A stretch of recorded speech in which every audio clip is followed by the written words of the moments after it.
मैं सारे मंचासीन को मंच पर आह्वान करती हूँ। सबसे पहले हमारी अति आदरणीय ज्ञान सरोवर के परिसर की डायरेक्टर हमारी आदरणीय प्रभा दीदी को मैं मंच पर निवेदन करती हूँ, आकर अपना स्थान ग्रहण करें। साथ साथ हमारे आज के अतिथि आदरणीय राजेंद्र जखड़ भाई जी, जो पाली डिस्ट्रिक्ट के यूथ ऑफिसर है, तो आपसे भी नम्र निवेदन है आप आकर आपका स्थान ग्रहण करें। साथ साथ हमारे अशोक भाई पटेल जी, आप भी मंच पर आकर अपना स्थान ग्रहण करेंगे, जो यूथ विंग के कोर कमेटी मेंबर हैं। साथ साथ हमारे आदरणीय ललित भाई जी, जो ब्रह्मा कुमारीज के सेक्रेटरी हैं, तो मैं उनको भी नम्र निवेदन करती हूँ मंच पर आकर अपना स्थान ग्रहण करेंगे।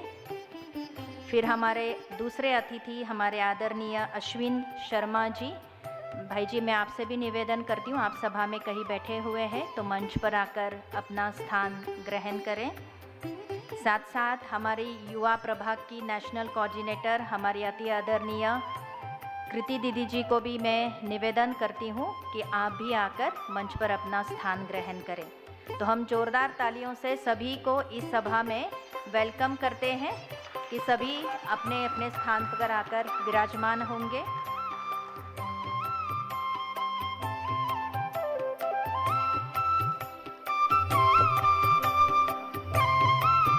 हमारे अतिथि अगर सभा में पहुंच गए हो, आदरणीय राजेंद्र जखड़ भाई जी और आदरणीय अश्विन शर्मा जी, तो आपको भी निवेदन है कि आप पुनः यहाँ स्टेज पर आकर अपना स्थान ग्रहण करें।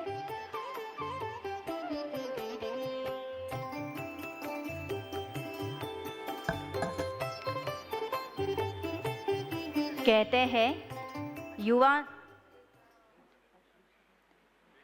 हैं युवा जब जागेगा तो जाग जाएगा जग सारा, युवा जब जागेगा तब जाग जाएगा जग सारा, युवा जब बदलेगा तो संसार में होगा उजियारा, युवा जब बदलेगा तो संसार में होगा उजियारा, युवा से ही चमकेगा विश्व में भारत का सितारा, युवा से ही चमकेगा भारत में विश्व में भारत का सितारा, तभी तो परमात्मा ने युवाओं को है पुकारा, तभी तो परमात्मा ने युवाओं को पुकारा। तो आपको लगता है परमात्मा की पुकार सुनकर आप यहाँ आए हैं?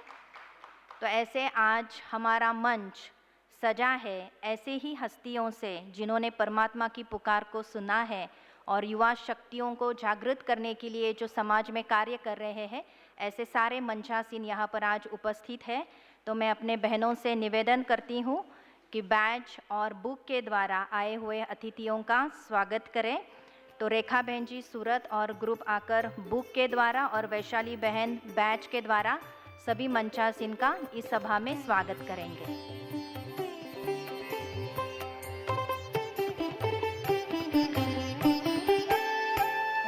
आज आप सुनेंगे सारे महानुभवों के सुंदर अनुभव, और यहाँ जो हमारे बीच में हस्तियाँ हैं वो सारी वो हस्तियाँ हैं जिन्होंने युवा शक्ति को जागरूक करने के लिए बहुत सारे कार्य आज समाज में कर रहे हैं और उनके कार्यों को सहारा बताया, मतलब बहुत उनके कार्यों की महिमा भी हुई है।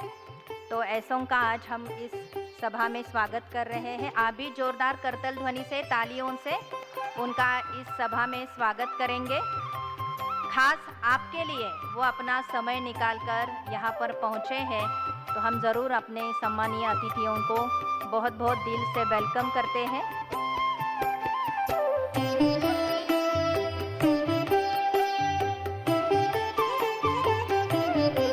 हमारे बीच में इस ज्ञान सरोवर परिसर की डायरेक्टर प्रभा दीदी जी भी पहुंची है, तो जोरदार करतल ध्वनि से हम प्रभा दीदी जी का भी बहुत दिल से स्वागत करते हैं।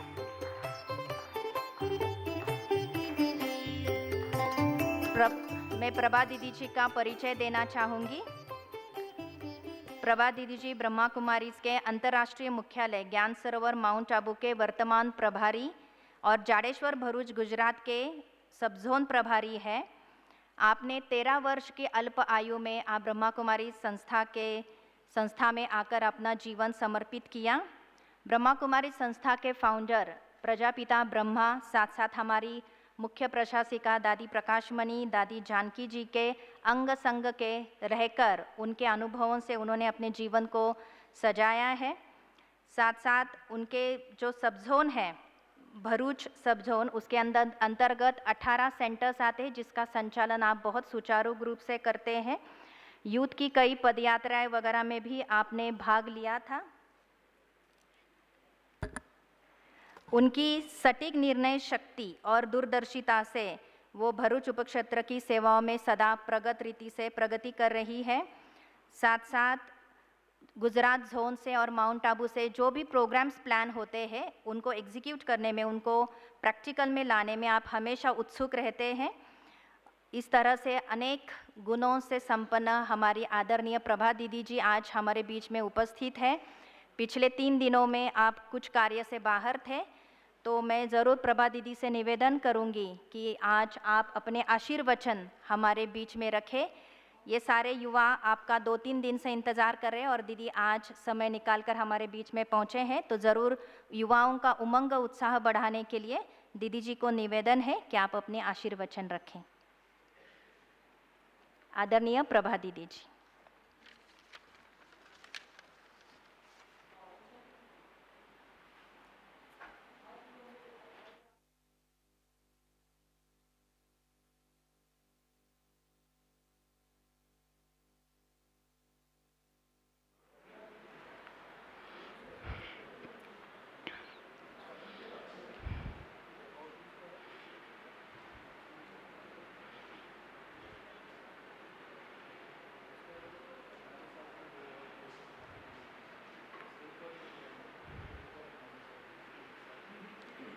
ओम शांति, ओम शांति, ओम शांति। परमपिता परमात्मा,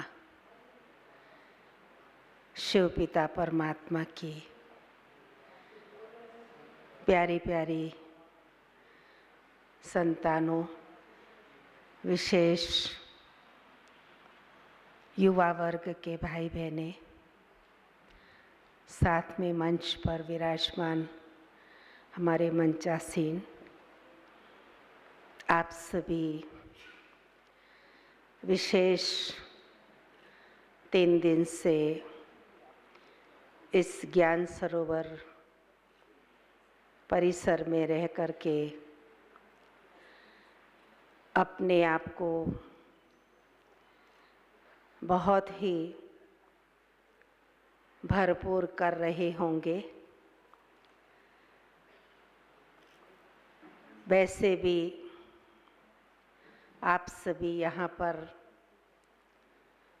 उस पिता परमात्मा जो हम सभी आत्माओं के पिता हैं, हम सब उनकी संतानें हैं और वो स्वयं इस धरा पर आकर के हम सभी आत्माओं को विशेष ज्ञान, गुण और शक्तियों से भरपूर कर रहे हैं। और जिस भरपूरता का अनुभव आपने अवश्य यहाँ 3 दिन के अंदर किया होगा और विशेष क्लासेस भी आपने सुने होंगे। आज भी हमारा जो सुबह का मुरली क्लास होता है, तो आज के परमात्मा के महावाक्य थे कि मनुष्य के जीवन के लिए सुख और शांति की आवश्यकता होती है। हर एक व्यक्ति ये चाहता है कि मुझे शांति मिले। तो शांति कैसे मिलेगी, उसकी ट्रिप आज परमात्मा ने हम सबको बताई। भगवान जो है वो हम सबका पिता है और हम सभी उस पिता परमात्मा की संतानें हैं। तो परमात्मा के हम सभी बच्चे हैं तो परमात्मा के बच्चों को परमात्मा से क्या प्राप्त होता है वो बताया कि परमात्मा से हमको प्रेम की प्राप्ति होती है। और आज वैसे भी हम देखते हैं कि हर एक मनुष्य जीवन में प्रेम चाहता है, चाहे छोटा है चाहे बड़ा है, लेकिन हर एक व्यक्ति को क्या चाहिए? प्यार चाहिए। और प्यार ऐसी चीज़ है, जब प्यार होता है तो प्यार के अंदर हर एक व्यक्ति जो चाहे वो प्राप्त कर सकता है। कहते हैं प्यार कुर्बानी भी करा लेता है, तो हर एक व्यक्ति प्यार चाहता है। तो परमात्मा ने कहा प्यार कैसे प्राप्त होगा? और जब प्यार प्राप्त है तो जहाँ प्यार है वहाँ सुख और शांति है, और जहाँ प्यार नहीं है वहाँ दुख और अशांति है। तो आज का जो प्यार है वो दैहिक प्यार है, स्वार्थ का प्यार है। इसलिए जो जीवन के अंदर सुख और शांति चाहिए वो व्यक्ति को नहीं मिलती है। तो सच्चा प्यार किसको कहा जाए? तो सच्चा प्यार परमात्मा से प्यार, और परमात्मा हम आत्माओं को ये सिखाते हैं कि आत्माओं से प्यार, देह से प्यार नहीं, आत्मा से प्यार। और आत्मा से प्यार कब होगा? जब हम आत्माएं उस परमपिता परमात्मा की संतान है, और परमात्मा के सभी बच्चे आत्माएं भाई बहन हैं। तो जब हम सब भाई बहन एक पिता परमात्मा की संतान है, तो हम जब भाई बहन हैं तो भाई बहन का जो प्यार है वो एक ईश्वरीय प्यार, अलौकिक प्यार, सच्चा प्यार। तो सच्चा प्यार पाने के लिए परमात्मा ने हमें यही विधि बताई कि आप सभी अपनी इस देह को भूलकर अपनी आत्मिक स्थिति में जब स्थित होंगे, जब अपने को स्वयं को आत्मा समझेंगे, तो आत्मा समझने से हम सब एक पिता की संतान हैं, तो हमारा प्यार हमको प्राप्त होगा। तो परमात्मा प्यार पाने के लिए हम सबको उस पिता परमात्मा से अपना संबंध जोड़कर उस पिता परमात्मा को याद करना होगा। जितना हम सब उसको याद करेंगे, उसकी याद से ही हमारे जीवन के अंदर सुख और शांति आएगी। तो अपने जीवन को सुख और शांति में बनाने के लिए अपने अंदर परमात्मा प्यार को भी लाना है। वैसे भी हम कहते हैं वसुधैव कुटुंबकम है कि ये सृष्टि हमारा एक परिवार है। जब हमारा एक परिवार है तो परिवार के नाते हम सभी भाई बहन हैं। अगर उस स्मृति में हम आत्माएं रहती हैं तो हमारे जीवन में भी प्यार होगा और हम दूसरों को भी प्यार दे सकेंगे। और जब दूसरों को हम प्यार देंगे और स्वयं प्यार को धारण करेंगे तो हमारा जीवन सुख शांति में बन जाएगा।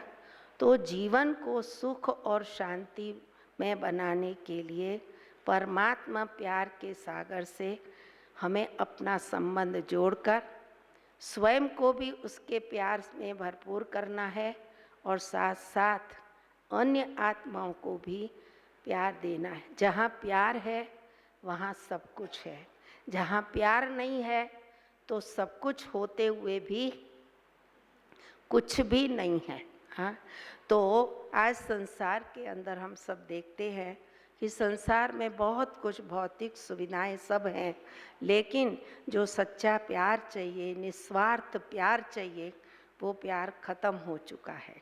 तो उस प्यार को फिर से प्राप्त करने के लिए हमें अपने परमपिता परमात्मा से संबंध हम जोड़ें और उसकी संतान अपने को समझें।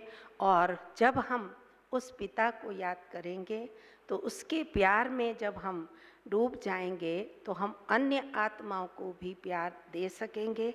तो प्यार से ही हमारा जीवन सुख और शांति में बनेगा। आप सभी यहाँ विशेष आए और आप सब ने ये भी अनुभव किया होगा, यहाँ आते हैं तो कहते हैं यहाँ बहुत प्यार मिलता है। सभी ये अनुभव करते हैं ना, यहाँ बहुत प्यार है, जहाँ देखो वहाँ सभी प्यार देते हैं, मिलते हैं, बैठते हैं, बात करते हैं। तो क्योंकि यही बुद्धि के अंदर लक्ष्य है कि हम सब उस पिता परमात्मा की संतानें हैं, ये हमारे भाई बहन हैं, हम आप सबको अपने भाई बहन समझते हैं, तो इसीलिए वो प्यार आपको अनुभव होता है। तो यही प्यार जो आप सब ने यहाँ पर अनुभव किया है, उसको आप यहाँ से यही लेके जाएंगे, और जो भी आपके साथ व्यवहार में आत्माएं आती हैं उनसे आप यही व्यवहार करेंगे, आत्मिक व्यवहार करेंगे कि सब आत्माएं एक पिता परमात्मा की संतान हैं, हमारे भाई बहन हैं, हमारे कुटुंब के हैं, हमारे परिवार के हैं। तो जब हमारे हैं तो हमारों से प्यार होता है, जब दूसरे हो जाते हैं तो प्यार खत्म हो जाता है। तो हम सब एक पिता परमात्मा की संतान सभी हैं, और हमें खुद भी उस परमात्मा के प्यार के सागर में डुबकी लगानी है, साथ साथ अन्य आत्माओं को भी प्यार देना है। जितना हम प्यार देते जाएंगे उतना हमारे जीवन के अंदर सुख और शांति बढ़ती जाएगी। ओम शांति।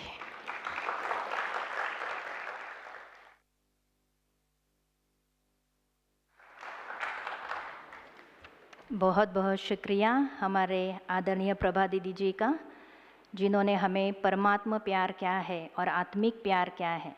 और वैसे भी देखो, प्यार शब्द इंग्लिश में लव कहते हैं, और जो एल है वो ऐसे होता है। तो हमें परमात्मा से प्यार लेना है और फिर नीचे सब में बांटना है। तो जब भी आप लव को देखें तो याद रखें, सच्चा प्यार परमात्मा से लेना है और सच्चा प्यार सभी आत्माओं में बांटना है। तो दीदी जी बहुत बहुत शुक्रिया, आपकी मधुर वाणी सुन के हमारे मन में ख्याल आया, पल पल परमात्मा की याद जिनके दिल में बसती है, जिनके चेहरे पर हर पल रहती है रूहानी मस्ती। बस मैं तो यही कहती हूँ दीदी जी, आप तो है बड़ी हस्ती, जिन्होंने स्वयं परमात्मा प्यार को अपने जीवन में संजोया है और जहाँ भी जाते हैं इस परमात्मा प्यार को बांटते हैं। तो बहुत बहुत शुक्रिया आदरणीय दीदी जी का। अभी हमारी मंच को सुशोभित करने के लिए हमारे बीच में अति आदरणीय राजेंद्र जाखड़ जी उपस्थित हैं। आप पाली के जिला युवा अधिकारी हैं नेहरू युवा केंद्र के अंदर, और आप जिले के 15 से 29 वर्ष के युवक युवतियों के विकास हेतु सरकार की महत्वपूर्ण योजनाओं को प्रैक्टिकल में लाते हैं। आप युवाओं का विभिन्न आवश्यक क्षेत्रों में हमारे बीच में हमारे दूसरे अतिथि हमारे आदरणीय अश्विन शर्मा जी आप उपस्थित हैं। तो आपसे निवेदन है कि आप मंच पर आए, और आपके साथ साथ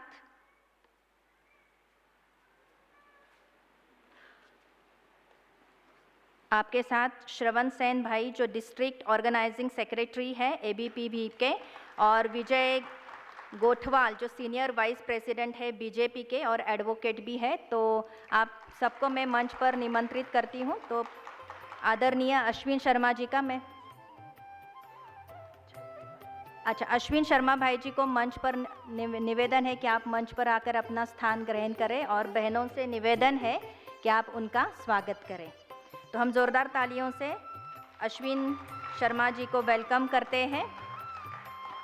आप ABPVP के अखिल भारतीय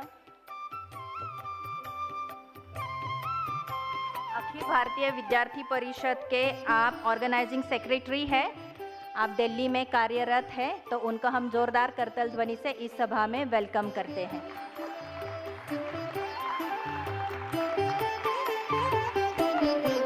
तो अभी हम राजेंद्र जाखड़ जी के बारे में सुन रहे थे। आप युवाओं का विभिन्न आवश्यक क्षेत्रों में ज्ञान संस्कार बढ़ाकर जागरूक कर एक जिम्मेवारी नागरिक बनने के उद्देश्य से विभिन्न जागरूकता राष्ट्र निर्माण विषयक प्रशिक्षण, युवाओं को प्रतिभा दिखाने के लिए युवा महोत्सव जैसे अवसर, महापुरुषों की जयंती विशेष कार्यक्रम, खेलकूद प्रतियोगिताएं, एक भारत श्रेष्ठ भारत के तहत युवा आदान प्रदान कार्यक्रम, कौशल्य उन्नयन, एडवेंचर कार्यक्रमों का आयोजन करते रहते हैं। आप युवाओं में स्वयं सेवा के माध्यम से व्यवहार परिवर्तन कर पर्यावरण संरक्षण, स्वच्छता व जल संरक्षण, दैनिक जीवन में स्वयं सेवा व नैतिक जिम्मेदारी के अन्य कार्यों से सामुदायिक विकास को बढ़ावा देने की सेवा करते हैं। तो ऐसे जो युवाओं की सेवा में सदा जागरूक रहते हैं, तो उनके लिए मैं कहना चाहूँगी, आप में हिम्मत है परवान, आप में हिम्मत है परवान, दिल में है उमंगों की खान। तो ऐसे हमारे अति आदरणीय राजेंद्र जाखड़ जी से मैं निवेदन करूंगी कि आपके मन के उद्गार हमारे समक्ष रखें। आदरणीय राजेंद्र जाखड़ जी।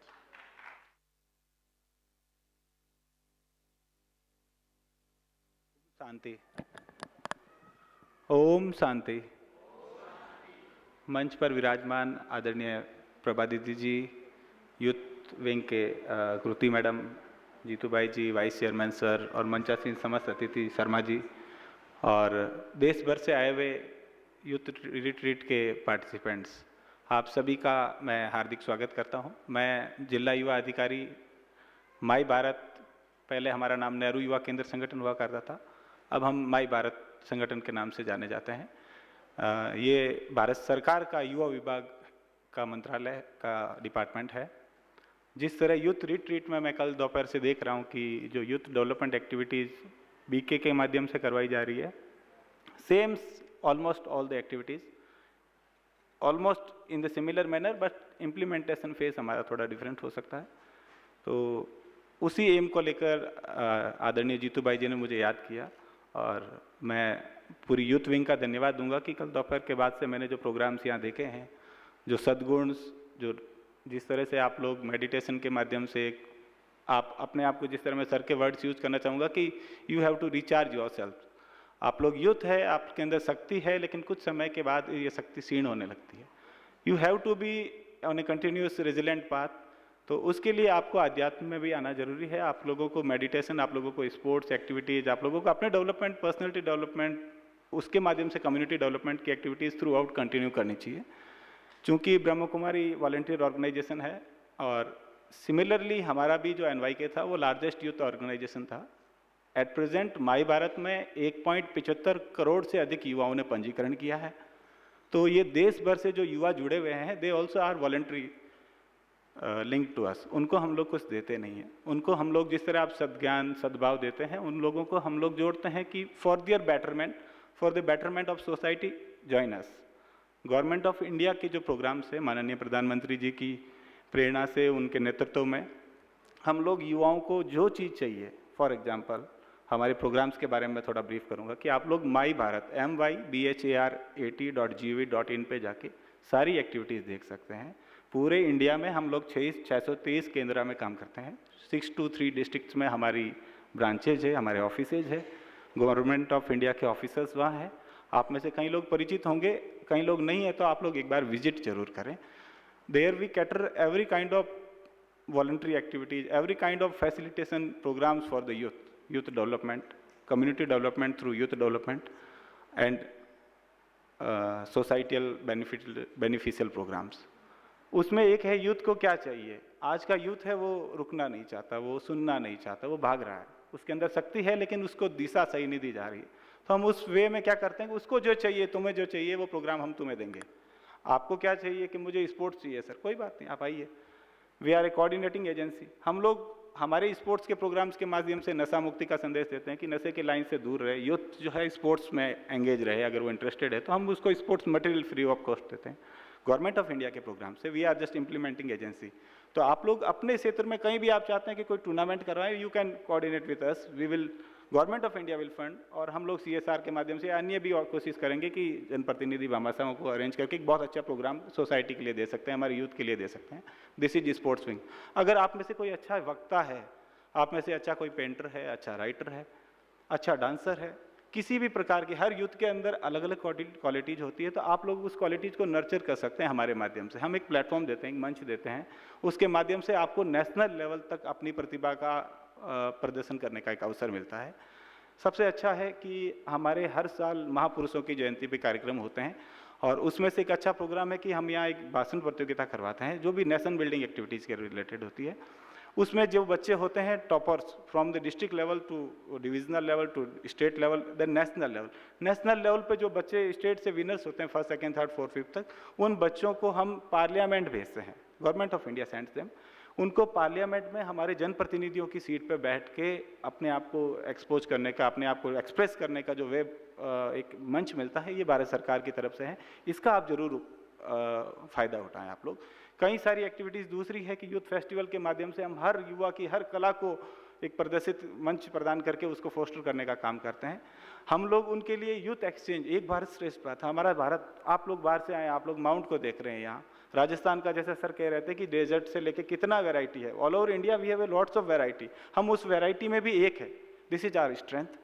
हम उस स्ट्रेंथ को हमारी युवा पीढ़ी किस तरह उसको सीखे, उसको आत्मसात करे, उसके लिए हम यूथ को यहाँ से, यहाँ के यूथ को नॉर्थ ईस्ट भेजेंगे, नॉर्थ ईस्ट वाले हमारे बीच में आएंगे। 7 day we have a cultural program. तो ऐसे प्रोग्राम्स भी होते हैं, आप लोग हमसे जुड़ के उसका भी फ़ायदा ले सकते हैं। आप लोग किसी भी डिपार्टमेंट में जाके इंटर्नशिप करना चाहते हैं फ्री ऑफ कॉस्ट, आप लोग पुलिस विभाग से, हम लोग जनरली क्या करते हैं, हम पुलिस वालों से डरते हैं, this is a general concept. तो आप लोग चाहते हैं कि भाई नहीं ये कैसे काम करता है, कभी मुझे पकड़ लिया तो क्या होगा, नहीं होगा। For example this is police case. आप किसी भी डिपार्टमेंट में जाके उस डिपार्टमेंट की वर्किंग को समझना चाहते हैं, the government of India launch a program, experiential learning program. किसी भी डिपार्टमेंट में आप 120 घंटे, 15 दिन, 1 महीना जाके सर्विस फ्री ऑफ कॉस्ट देंगे। आपको उस आई कार्ड के साथ अलाउ भी करेंगे कि आइए, हम लोग पब्लिक के लिए जो काम करते हैं वो आपको भी सिखाएंगे।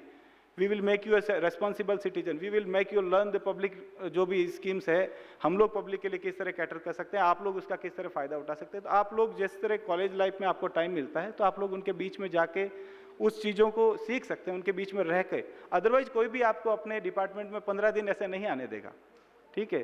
तो एक बहुत बड़ा अवसर गवर्नमेंट ऑफ इंडिया ने दिया है कि आप लोग किसी भी department, B it a corporate, B it A government department और स्टेट गवर्नमेंट, आप लोग उनमें जाके सीख सकते हैं। अपनी फील्ड वाले, एग्रीकल्चर वाले जैसे कल थे, तो एफपीओ के बीच में जाके आप लोग सीख सकते हैं, ठीक है। आप लोग पंचायती राज के बीच में जाके, जिस तरह हम कह रहे थे कि जो एक राजयोगी गांव बनाना है, उसको लेकर आप लोग काम कर सकते हैं। उसकी तरफ भी हमारे वॉलंटियर्स, मैं सर से कोऑर्डिनेट करूंगा कि हमारे जितने भी प्रोग्राम्स होते हैं, हम उनमें बेटरमेंट के लिए सद्भाव सद्गुण को लेकर, जीतू भाई आए भी थे हमारे यूथ डे पे, तो हम लोग इस तरह की एक्टिविटीज़ में we will try to coordinate with you कि बच्चों के अंदर एक स्ट्रेंथ, इनर स्ट्रेंथ कैसे ग्रो हो, वर्क प्लेस या जो भी उनका जो लाइफ गोल है उसमें एथिक्स हम लोग ज़्यादा से ज़्यादा इनकलकेट कर पाएँ, ताकि उनको हम देश के जिम्मेदार नागरिक बना के भारत को जो विकसित भारत बनाने का जो सपना है हमारा, उसको साकार में हमारी युवा पीढ़ी का अहम रोल है। माननीय प्रधानमंत्री जी और हमारे युवा मंत्री मंडविया जी भी इसको लेकर बहुत सीरियस है, और हमारे भी जो प्रोग्राम्स है all over India we run the programs, तो उसमें कहीं ना कहीं हमारा जो आध्यात्म का जो सेक्शन है, मैं चाहूँगा कि आपके माध्यम से वो पूरा हो। मैं नेशनल यूथ ट्रीट को और पूरी यूथ विंग को धन्यवाद दूंगा कि आपने सभी युवाओं से मुझे मिलने का मौका दिया, और आप लोग इसके बाद भी मेरे से किसी भी जिले, अलग अलग, I mean you are from all over the India, तो आप लोग किसी भी अपने डिस्ट्रिक्ट को लेकर वहाँ वॉलंटरी एक्टिविटीज़ करना चाहते हैं, अपना कोई योगदान देना चाहते हैं, अपना आपके कुछ नवाचार है जिसको आप अपने ज़िले में इम्प्लीमेंट करना चाहते हैं, तो यू आर जस्ट वेलकम। आप लोग मुझे बताएं, मैं इसके माध्यम से डायरेक्टली वहाँ के यूथ ऑफिसर से बात करके वहाँ आपके लिए हम लोग क्या सपोर्ट कर सकते हैं। हमारी जो ऑर्गेनाइजेशन के ऑलरेडी एस्टेब्लिश्ड यूथ वॉलंटियर्स है, उस बेस के माध्यम से, प्लस आपका योगदान, प्लस दूसरा जो बीके का योगदान है, इसके माध्यम से for the betterment of society, betterment of country, what we can do, we will try to do that. Thank you all.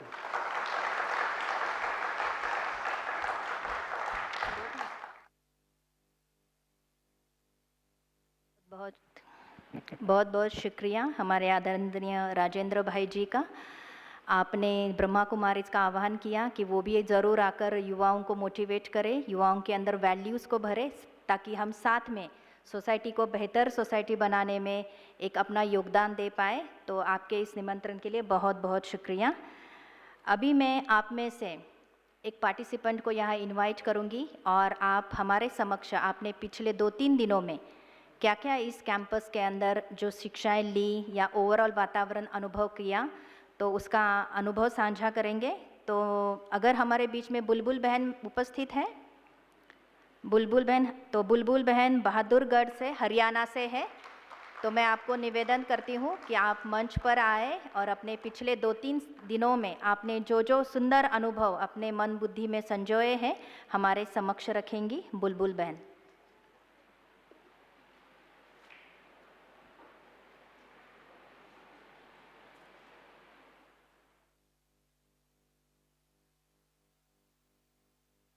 Om Shanti. सबसे पहले मैं बाबा का, पूरी ब्रह्मा कुमारी संस्था का, ज्ञान सरोवर का, यूथ फैकल्टी का, सबका धन्यवाद करूंगी कि मुझे ये मौका मिला कि मैं यहाँ पे आई और मैंने अपने जीवन का इतना अच्छा अनुभव लिया और कुछ पॉजिटिव चीज़ें मैंने सीखी। तो सबसे पहले मैंने सुबह योगा करने जब हम आते हैं सुबह मेडिटेशन 4 बजे, मैं घर पे बहुत लेट उठती हूँ, लाइक लेट नाइट पढ़ाई करना 12-1 बजे तक, तो सवेरे लेट उठना और फिर दोपहर में भी नींद आती है। लेकिन यहाँ पे पहले दिन दीदियों ने बताया कि 4 बजे हमें आना है, तो फर्स्ट डे थोड़ी सी प्रॉब्लम हुई उठने में, अलार्म लगा के सोए, लेकिन उसके बाद से एक हैबिट बन गई कि मतलब डेली उस टाइम पे अपने आप उठ जाना। सेकेंड 6th को मैं थोड़ा सा अपनी फैमिली इश्यूज से, कुछ प्रॉब्लम से परेशान थी, मतलब नाइट के टाइम पे मेरे मन में अलग अलग चीज़ें चल रही थी, नेगेटिव थॉट्स आ रहे थे कि कैसे सब ठीक होगा, कैसे क्या करना है। तो 7th को जब हम सुबह आए 4 बजे तो हमें मैसेजेस मिले थे, तो उसमें बाबा ने बोला था कि परेशान मत हो, मैं तुम्हारे साथ हूँ और तुम हमेशा पॉजिटिव रहो। तो उससे बड़ी शांति मिली कि अच्छा, मैं कल एक चीज़ से परेशान थी और आज मुझे उसका आंसर मिला है। थर्ड, हमें रुपेश भाई ने मेडिटेशन कराई थी, तो जब वो मेडिटेशन करा रहे थे उस टाइम पे ऐसा हुआ, मैं यहाँ पे मेडिटेशन करते हुए बहुत रोई हूँ। मुझे नहीं पता मैं क्यों रो रही थी, मेरे मन में कुछ भी नहीं चल रहा था, ना पॉजिटिव थॉट्स ना नेगेटिव थॉट्स, बट बस आंखों से अपने आप आंसू आते जा रहे थे। और जब वो मेडिटेशन करा रहे थे तो वो बोल रहे थे कि अभी हमारे बॉडी का जो लोअर पार्ट है वो हम बिल्कुल भी फील नहीं कर पा रहे हैं, फिर हमारे हैंड्स हम फील नहीं कर पा रहे हैं। वो मेरे को लिटरली फील हो रहा था कि धीरे धीरे बॉडी पूरी सुन पड़ती जा रही है, कुछ पता ही नहीं है। और अफर्मेशन से जैसे मतलब बहुत कुछ सीखा कि हमें पॉजिटिव अफर्मेशंस करनी चाहिए, मन हल्का हुआ उससे कि जैसे बताया कि बाबा को अपना फ्रेंड बना के उनके साथ अपने थॉट्स शेयर करो तो मन हल्का होगा। वो चीज़ भी मैंने रियलाइज़ की कि अगर मन भारी हो रहा है तो बाबा रूम में जाके मैंने उनको लेटर लिखा, जो भी मेरे मन में थॉट्स थे, कुछ पॉजिटिव चीज़ें भी थी जो मुझे अच्छी लग रही थी, मैंने वो भी उनके साथ शेयर की, नेगेटिव थॉट्स भी थे जिनसे मैं परेशान थी वो भी शेयर की। तो उसके कुछ देर बाद ही मन हल्का हो गया, जैसे एक बोझ सा मन से उतर गया हो। तो ये चीज़ें मैंने सीखी हैं और मैं अपनी लाइफ में घर जाने के बाद भी इन्हें अप्लाई करूँगी। और थैंक यू सो मच दीदी।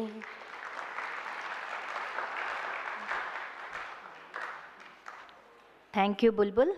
बहुत कम शब्दों में आपने अनुभव को अपने सन्मुख रखा और आप सभी ने कहीं ना कहीं अपने आप को उस अनुभव के साथ कनेक्ट भी किया होगा और आप सबके मन में पिछले 2-3 दिनों के अनुभव कहीं ना कहीं है स्मृतियों के रूप में। तो अभी हम एक वीडियो देखते हैं और उन स्मृतियों को ताज़ा करते हैं।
पर मैं आपको अपने हृदय की भावना बताती हूँ कि आप परम पिता परमात्मा के घर में, अपने घर में आए हैं, आप मेहमान नहीं आए हैं।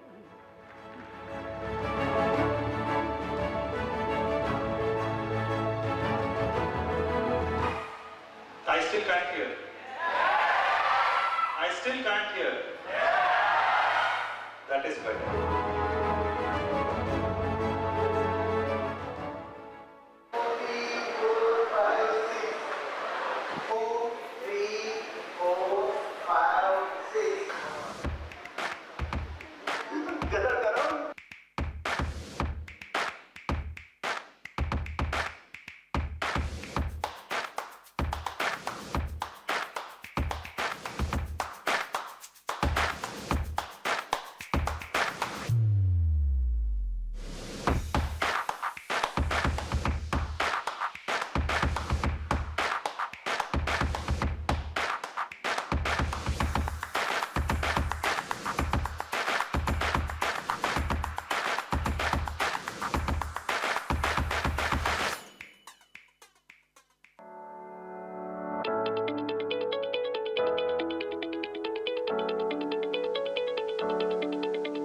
Tanskar, new thinking and positive thoughts and positive energy, vibration, vibes and lot.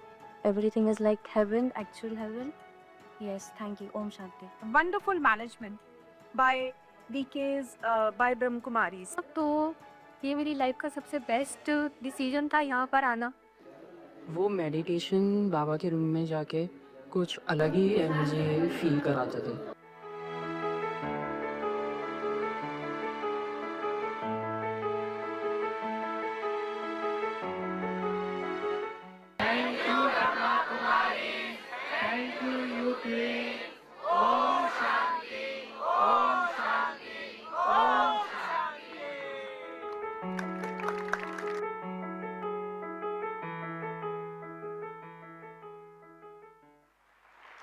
ज़रूर सभी को बहुत मज़ा आया होगा सारी यादों को दोहराकर, है ना? तो आपको भी अंदाज़ा नहीं होगा कि आपने 2 दिनों में क्या क्या किया है. आपने राजयोग शिविर अटेंड किया, अमृत वेला जो आपने कभी सोचा नहीं होगा कि 4 बजे उठकर हम कभी मेडिटेशन करेंगे, वो भी आपने किया. कई टॉक शोज़ अटेंड किए, पेपर प्रेजेंटेशन देखा, है ना? और हैप कैफ़े था जहाँ पर आपने कॉफ़ी के साथ कई इम्पॉर्टेंट विषयों के ऊपर चर्चा की. तो बहुत कुछ आपने 2-2.5 दिन के अंदर अपने मन में बीज डाले हैं सुंदर सुंदर शिक्षाओं के. लेकिन ये बीज तभी फलीभूत होंगे जब आप अपने वापस स्थान पर जाएंगे, जब इनको प्रतिज्ञाओं का रूप दिया जाए. तो ये ऊंची ऊंची शिक्षाएं जीवन में उतारने के लिए कुछ प्रतिज्ञाएं करना भी उतना ही आवश्यक है. तो हमसे प्रतिज्ञाएं कराने के लिए मैं हमारे बीच में निवेदन करती हूँ हमारे आदरणीय अशोक भाई जी को, जो पिछले 50 वर्षों से अधिक ब्रह्मा कुमारी से जुड़े हुए हैं और 40 वर्षों से अधिक आप समर्पित रूप से इस विद्यालय में सेवाएं दे रहे हैं. आप अहमदाबाद में जो भी परचेसिंग की सेवा होती है उसके विशेष जिम्मेदार आत्मा है. और जब से यूथ विंग बनी है 1985 से, तब से आप अपनी सेवाएं इस यूथ विंग में भी दे रहे हैं. साथ में आपकी फैमिली बिजनेस भी है और देश विदेश में अनेक स्थानों पर जाकर अपनी सेवाओं आप देते रहते हैं. ऐसे हमारे आदरणीय अशोक भाई जी आपसे प्रतिज्ञाएं कराएंगे.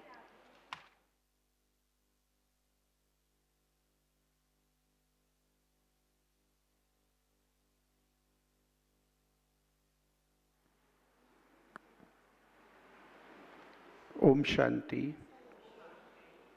आदरणीय प्रभा दीदी जी, आदरणीय कृति बहन, आदरणीय ललित भाई जी, राजेंद्र भाई जी, अश्विनी भाई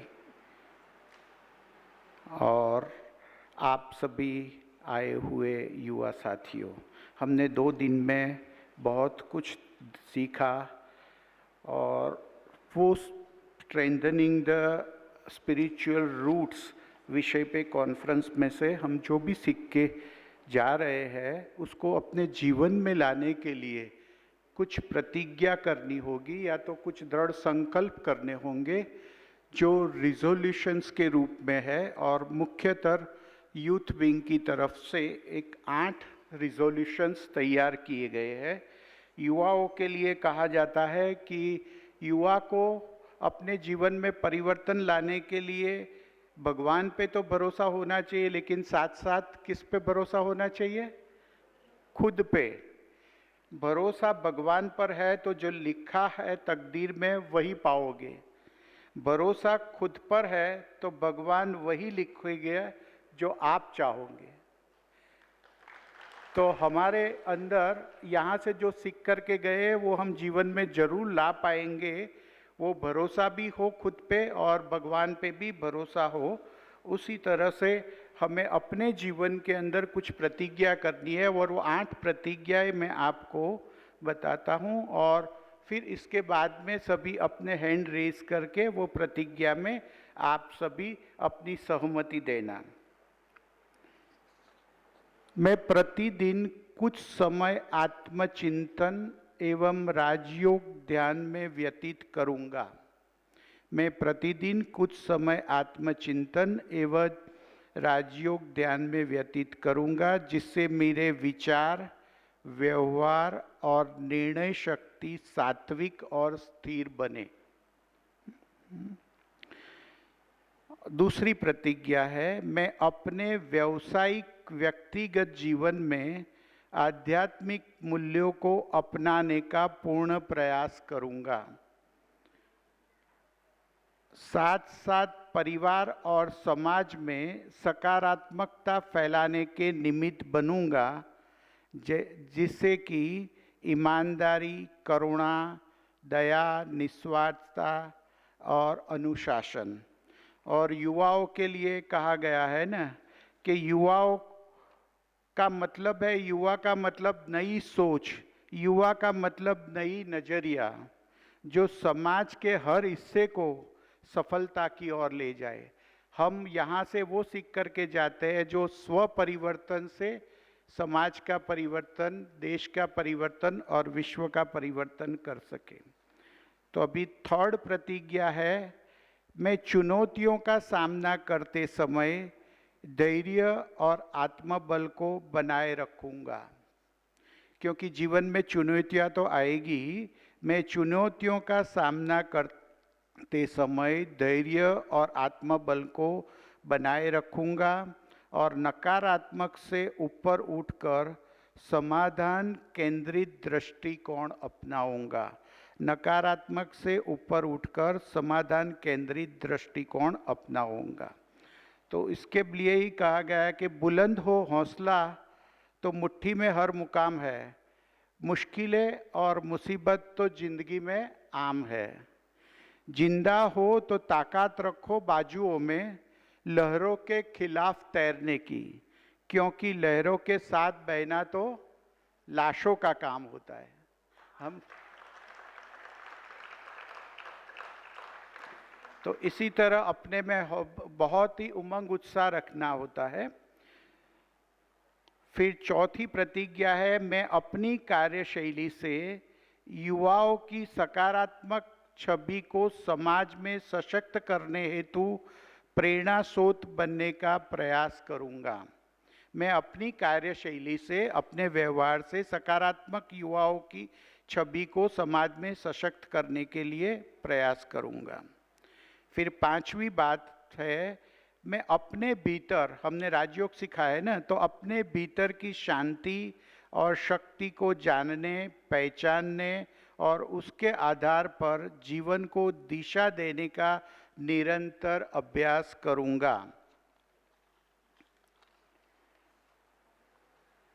उसके लिए भी एक बात है कि युवा वही होता है जिसके हाथों में शक्ति होती है, पैरों में गति होती है, हृदय में उमंग उत्साह और आंखों में सपने होते हैं। हमारे जीवन को हमें कैसा बनाना, वो सपना हमारे पास होगा तो हम उसको आसानी से जीवन को बदल सकते हैं।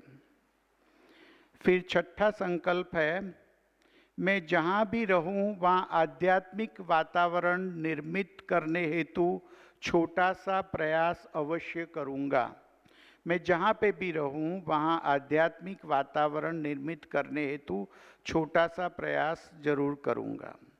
फिर सातवां संकल्प है, मैं इस संस्था में मिले मार्गदर्शन को केवल अपने लिए नहीं बल्कि समाज व राष्ट्र के कल्याण के लिए उपयोग में लाने का संकल्प करता हूँ।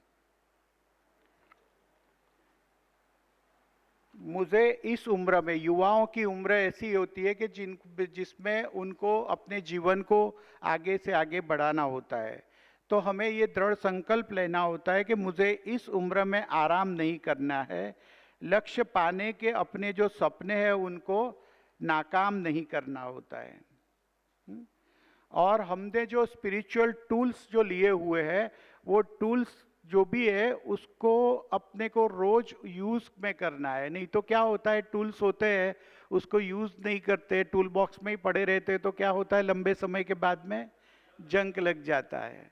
तो ये आठवां संकल्प है, मैं अपने स्पिरिचुअल टूल बॉक्स को प्रतिदिन प्रयोग में लाऊंगा और समय समय पर उसे और भी प्रभावशाली बनाने का प्रयास करूंगा, उसको शार्पन करने का प्रयास करेंगे। तो जो भी यहाँ से सीख के गए हैं वो स्पिरिचुअल टूल्स को हमें रोज प्रतिदिन उपयोग में लाना है, चाहे एक टूल्स या चाहे दो टूल्स, और उसको प्रभावशाली बनाने का पुरुषार्थ करना है।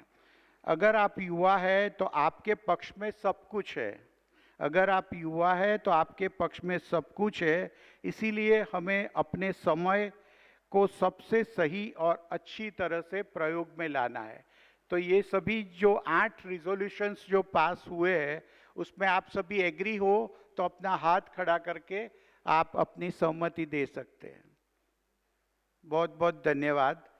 तो आप सबका बहुत बहुत आभार है कि आप अपने जीवन में से यहाँ से जो सीख कर गए हैं उसको उतार करके जीवन में पॉजिटिव बदलाव लाएंगे, और ये आपका पॉजिटिव बदलाव ही इस कॉन्फ्रेंस की सक्सेस और सफलता का आधार रहेगा। ओम शांति।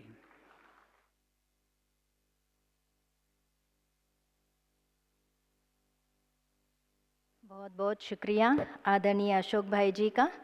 आपने बहुत सारे हमारे जो सारा सार जो हम कहेंगे 2-2.5 दिन के रिट्रीट का इन प्रतिज्ञाओं के माध्यम से हमारे सन्मुख रखा। और यहाँ परमात्मा हमें ये शिक्षा देते हैं कि ज्ञान एक बीज है, लेकिन ये ज्ञान बीज प्रैक्टिकल में तब आता है जब रोज़ उसको स्मृतियों का पानी दिया जाए और परमात्मा किरणों की धूप दी जाए। तो आप जो भी संकल्प यहाँ से ले जा रहे हैं या जो भी संकल्प कर रहे हैं, शिक्षाएं यहाँ से जो ले जा रहे हैं, रोज़ उसको स्मृति का पानी देना है, अर्थात दिन में एक बार उसको ज़रूर रिवाइज करना है कि हम क्या सीखे थे, है ना।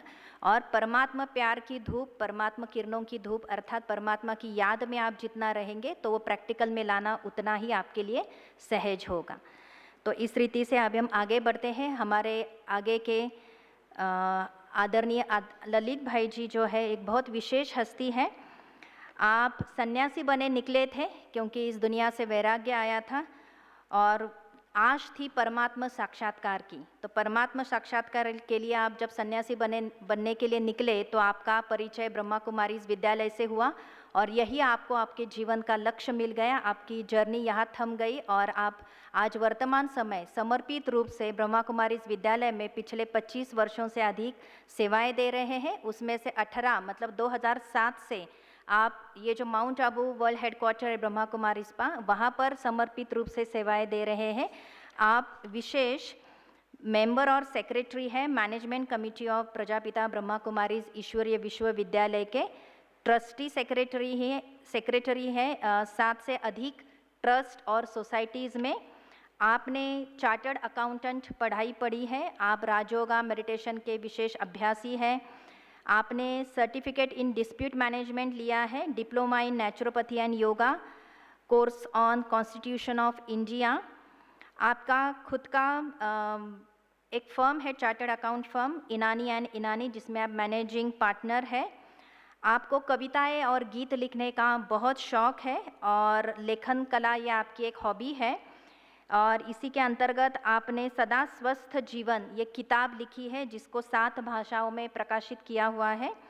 साथ साथ सफलता मेरा जन्म सिद्ध अधिकार है, ये भी एक किताब है। सुगंधित पुष्प, ऐसे कई किताबें आपने लिखी हुई है। तो ऐसे अनेक प्रतिभाओं से आप संपन्न हैं। तो आपके लिए मैं यही कहना चाहूँगी, प्रभु का साथ लेकर युवा बन गया महावीर, प्रभु का साथ लेकर युवा बन गया महावीर, सुसंस्कृत संस्कार बने धीर वीर गंभीर, सुसंस्कृत संस्कार बने धीर वीर गंभीर, चरित्र की पूंजी से बन गया वो अमीर, चरित्र की पूंजी से बन गया वो अमीर, ओहदा बड़ा समाज में ऊंचा जिसका सिर, ओहदा बड़ा समाज में ऊंचा जिसका सिर। अर्थात जो भगवान का साथ लेता है, अपने चरित्र को सुसंस्कृत संस्कारों से सजाता है वो, और जिसकी चरित्र की पूंजी से जो अमीर बन जाता है तो उसका ओहदा समाज के अंदर बहुत बड़ा होता है। तो ऐसे हमारे आदरणीय ललित भाई जी को मैं निवेदन करूंगी, आपकी मन की भावनाएं यूथ के प्रति जो है हमारे समक्ष रखें।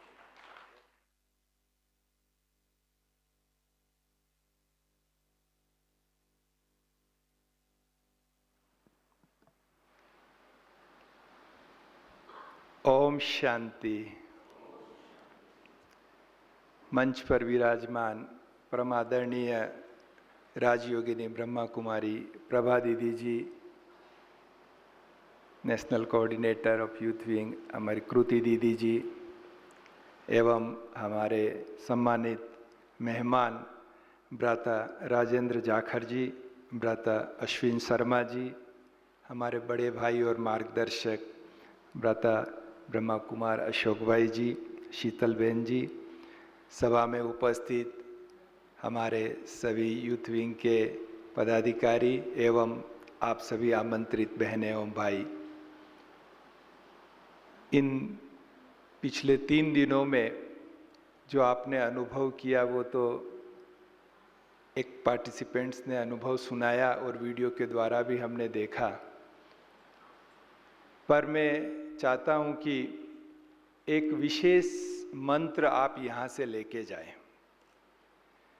युवा प्रभाग की पूर्व अध्यक्षा दादी रतन मोहिनी जी, जो ब्रह्मा कुमारीज की चीफ एडमिनिस्ट्रेटिव हेड भी थी और 101 वर्ष की आयु में अभी थोड़े समय पहले ही उन्होंने अव्यक्त आरोहण किया, तो दादी जी उस एज में 101 की एज में भी युवा प्रभाग की अध्यक्षा थी।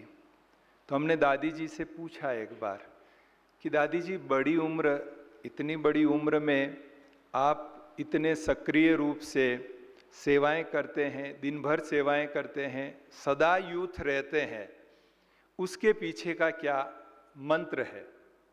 जाखर जी, राजेंद्र जी, 101 साल की एज में दादी जी के सदा युवा रहने का मंत्र आप सब भी लेना चाहेंगे ना, वो मंत्र कि बड़ी उम्र में चाहे कोई भी उम्र हो जाए लेकिन सदा युवा रहें। तो दादी जी ने 3 मंत्र सुनाए कि ये 3 चीजें मुझे सदा याद रहती है, और वो 3 चीजें अगर हमें सदा याद रहे, हमारे मस्तिष्क में फिट हो जाए, तो अश्विन जी सदा ही युवा जो हैं हम रह सकते हैं। उसमें पहली बात थी, जो आपको ये तीनों ही चीजें इन 3 दिनों में अच्छी तरह अनुभव हुई है, इसीलिए उन यादों को साथ ले जाने के लिए मैं निवेदन कर रहा हूं। तो पहली बात थी, दादी जी ने कहा कि मैं सदा ये समझती हूं कि मैं भगवान की बच्ची हूं। अब जो बच्चा या बच्ची होती है उसकी उम्र कितनी होती है आप समझ सकते हो, छोटी उम्र ही होती है। तो सदा जब वो 80-90 साल की थी तब भी उनके मन में यही रहता था कि मैं भगवान की बच्ची हूं। अब जिसके मन में सदा ही ये रहे कि मैं भगवान की बच्ची हूं, तो शरीर की उम्र कुछ भी हो जाए लेकिन उमंग उत्साह उसका वही युवा वाला ही रहेगा। तो ये एक मंत्र है जो हम सदा समझे, जो आपने राजयोग शिविर में सुना होगा कि हम भगवान के बच्चे हैं, जो आदरणीय अभी प्रभा दीदी जी ने भी हमें सुनाया कि हम भगवान के बच्चे हैं। ये सदा याद रहे, हमें हर पल याद रहे। दूसरा, दादी जी को सदा याद रहता था कि मैं गॉडली स्टूडेंट हूं, मैं ईश्वर की विद्यार्थी हूं। अब स्टूडेंट की एज कितनी होती है? सदा युवा होती है।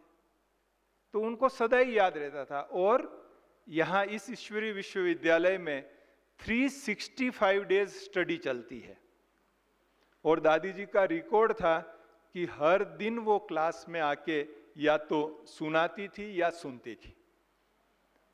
तो इस प्रकार से 365 दिन उनको ये याद रहता था, और वो उनके रग रग में था कि मैं गॉडली स्टूडेंट हूं। तो अगर आप भी स्टूडेंट बनेंगे तो सदा नया सीखता रहेंगे, और नया सीखते रहने से वो क्रिएटिविटी जीवन में रहेगी, वो उमंग उत्साह रहेगा, और वो युवा भावना, वो युवा एक ज़ील एंड एंथुजियाज्म वो लाइफ में रहेगा। तो ये दूसरा मंत्र जो दादी जी का दिया हुआ था। और तीसरा मंत्र था कि मैं अथक सेवाधारी हूं, सारा दिन सेवाएं करना। बड़ी एज में भी हमने देखा, कृति बहन बहुत वर्षों से दादी जी के अंग संग सेवाएं की है, अनुभव है कि कितना दादी जी जो हैं अथक बनकर सेवाएं करती थी। लगता ही नहीं था कि शरीर की कोई उम्र भी उस पर प्रभाव डाल सकती है। तो इस प्रकार से हम भी अपने जीवन में हमें बहुत कुछ करना बाकी है, और यहाँ से जो प्रेरणाएं मिली है उन प्रेरणाओं के आधार पर भी हमें अभी और, जैसे रेजोल्यूशन अशोक भाई जी ने अभी सुनाए, उन रेजोल्यूशन को लाइफ में लाना है तो हमें बहुत कुछ करना है। और ये ज्ञान सरोवर के बिताए हुए ये 3 दिन ब्रह्मा कुमारीज के संग में और राजयोग के अभ्यास करते हुए जो ये 3 दिन आपने बिताए, इन स्मृतियों को आप सदा अपने साथ संजो कर रखना। अगर कभी कोई परिस्थिति आ जाए जो एडवर्स हो, हमें फेवर नहीं करती हो, हमारी इच्छा के विपरीत हो, कहीं परेशान, हताश, उदास करती हो, तो उन परिस्थितियों में ये दिन आप याद कर लेना। यहाँ जो गीत सुने हैं वो आप साथ में ले जाना, वो गीत थोड़े आप अपने मोबाइल में रखना और वो सुन लेना। आपको तुरंत उन परिस्थितियों में एक मार्गदर्शन मिल जाएगा, एक शक्ति मिल जाएगी, जो उन परिस्थितियों को पार करके आप विजयी बन जाएंगे। तो हमारी यही शुभ भावना, शुभ कामना है कि आप पधारे। आपने अपने जीवन का अमूल्य समय इन्वेस्टमेंट किया है यहाँ पर, और उस इन्वेस्टमेंट का आपको पद्मा पदम गुना रिटर्न मिले और आप सदा सुखी रहें, सदा खुश रहें। और सार रूप में कहूँ, जो रेजोल्यूशंस 8 रेजोल्यूशंस आपने सुने, उन 8 रेजोल्यूशंस का सार रूप में कहूँ कि हमें क्या बनना है और क्या करना है, वो शब्द हैं, एक नेत्र बाधित कवियत्री हैं आगरा की आरिफा जी, उनके शब्द है, वही मैं यहाँ पे प्रस्तुत करता हूँ। जो अच्छे लोग होते हैं वो अच्छा काम करते हैं, जो अच्छे लोग होते हैं वो अच्छा काम करते हैं। हरे जो पीर औरों की वो कब आराम करते हैं। किसी को साथ देने की जो मन में ठान लेते हैं, किसी को साथ देने की जो मन में ठान लेते हैं, उतर निज धाम से उनकी मदद भगवान करते हैं, उतर निज धाम से उनकी मदद भगवान करते हैं। तो भगवान शिव बाबा सदा आपके साथ हैं और आप सदा ही अपनी जीवन में सर्वोच्चम उन्नति करें, ऐसी हमारी शुभ भावना है। ओम शांति।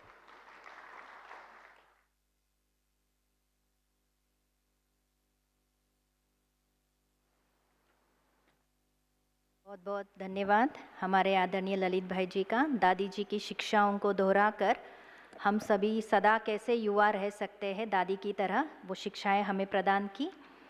अभी पिछले 2 दिन से हम पेपर प्रेजेंटेशन सुन रहे थे और आप में से ही जो पार्टिसिपेंट्स थे उन्होंने पेपर प्रेजेंट किए थे, काफ़ी मेहनत करके, अच्छी तैयारी करके प्रेजेंट किए थे। उनमें हमने कुछ प्राइज़ हम उनको अनाउंस करने जा रहे हैं। तो सबसे पहले प्राइज़ इस पेपर प्रेजेंटेशन में मिला है हमारी CA देविका टंडन बहन को। आप यहाँ पर उपस्थित हैं देविका टंडन, आपको निवेदन है आप मंच पर आए। आपने core values lead from with in the inner light at work इस टॉपिक के ऊपर पेपर प्रेजेंट किया था। तो मैं बहनों से निवेदन करती हूँ कि पुष्पा दीदी के प्रभा दीदी के हस्तों से आप उनको एक अवार्ड और सर्टिफिकेट प्रदान करेंगे। ज़ोरदार तालियों से हम देविका टंडन का बहुत बहुत आभार व्यक्त करते हैं। उन्होंने काफ़ी मेहनत ली और बहुत सुंदर रीति से प्रेजेंटेशन को आपके सामने रखा था। फिर दूसरा नंबर है निकुंज परमार भाई, आप भी जो सभा में उपस्थित है आप आएंगे। आपने philosophical counselling and ethical values in the work space, a reflective approach to professional life, इस टॉपिक के ऊपर पेपर प्रेजेंटेशन किया था। इनको 2nd अवार्ड प्राप्त हुआ है, तो इनको भी प्रभा दीदी के हस्तों से अवार्ड और सर्टिफिकेट प्रदान किया जाए। फिर हमारे तीसरे पेपर प्रेजेंटर थे हमारे फलक शाह भाई जी। आपने core values from volunteer driven organisations to corporates इस टॉपिक के ऊपर पेपर प्रेजेंट किया था। तो मैं फलक भाई से निवेदन करती हूँ आप भी मंच पर आए, और अश्विनी शर्मा भाई जी से भी निवेदन करती हूँ कि आप फलक शाह भाई जी को सर्टिफिकेट प्रदान करें। चौथा हमारा दिलीप चौधरी भाई जी, आप भी सभा में उपस्थित हैं तो आप मंच पर आएंगे। दिलीप चौधरी भाई, आपने वास्तविक जीवन में नैतिक निर्णय लेना, अनुप्रयुक्त नैतिकता से परिप्रेक्ष्य इस टॉपिक के ऊपर पेपर प्रेजेंट किया था।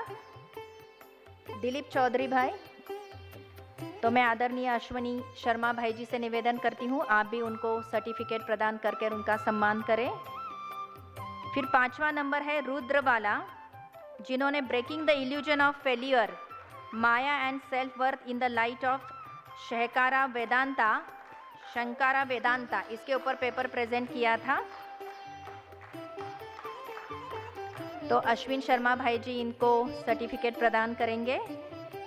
हमारे 6वें पेपर प्रेजेंटर है मैंडी फ्रोट तिलाय, जिन्होंने exploring value of work and justice, इसके ऊपर पेपर प्रेजेंट किया था। आपका 6वां नंबर आया है, आपको भी हम मंच पर निमंत्रित करते हैं, आपका सम्मान करते हैं।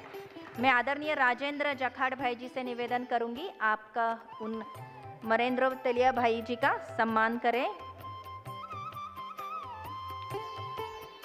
हमारे 7वें पेपर प्रेजेंटर चिंतामणि नानल, तो आपको भी बहुत बहुत आपका आभार करते हैं। Correlation between spiritual practices and mental health resilience, इसके ऊपर आपने पेपर प्रेजेंट किया था। तो बहुत अच्छे से आपने इसके, आपके शायद यहाँ बहुत दोस्त बैठे हैं जो जोरदार तालियों से आपको वेलकम कर रहे हैं। और मैं आदरणीय राजेंद्र जखाड़ भाई जी से निवेदन करती हूँ ललित भाई जी सर्टिफिकेट देकर उनका सम्मान कर रहे। तो आप सभी पेपर प्रेजेंटर, फलक भाई भी हमारे बीच में मौजूद है, तो फलक भाई जी को भी हम राजेंद्र भाई सर्टिफिकेट प्रदान कर रहे हैं। इन सभी पेपर प्रेजेंटर का हम दिल से धन्यवाद करते हैं आपके एफर्ट्स के लिए, आपके प्रेजेंटेशन के लिए। अभी इसके पश्चात हमारे अति आदरणीय अतिथि हमारे अश्विनी शर्मा भाई जी, जो ऑर्गेनाइजिंग सेक्रेटरी है अखिल भारतीय विद्यार्थी परिषद में, वर्तमान के आप उत्तम पश्चिम क्षेत्र के क्षत्रिय संगठन मंत्री है एवं राष्ट्रीय स्वयंसेवक संघ, जिसको हम आरएसएस कहते हैं, उसके आप प्रचारक हैं। आप राजस्थान के अलवर जिले से हैं और आर्ट्स डिपार्टमेंट में आपने पोस्ट ग्रेजुएशन किया है। आपका जुड़ाव एबीपी वीपी से अर्थात अखिल भारतीय विद्यार्थी परिषद से 2008 से है। वर्ष 2012 में पूर्णकालिक कार्यकर्ता के रूप में आपने कार्य शुरू किया। कॉलेज यूनिट से शुरुआत कर प्रदेश तक विभिन्न कर्तव्यों को आपने पूरा किया है। राष्ट्रीय कार्यकारिणी सदस्य एवं राष्ट्रीय कार्यालय सह सचिव जैसे महत्वपूर्ण दायित्व निभाए। राजस्थान के अनेक जिलों में आपने कार्य किया है। मुंबई और गुजरात जैसे राज्यों में भी रहकर विद्यार्थियों में राष्ट्र चेतना जागृत करने का आपने कार्य किया है।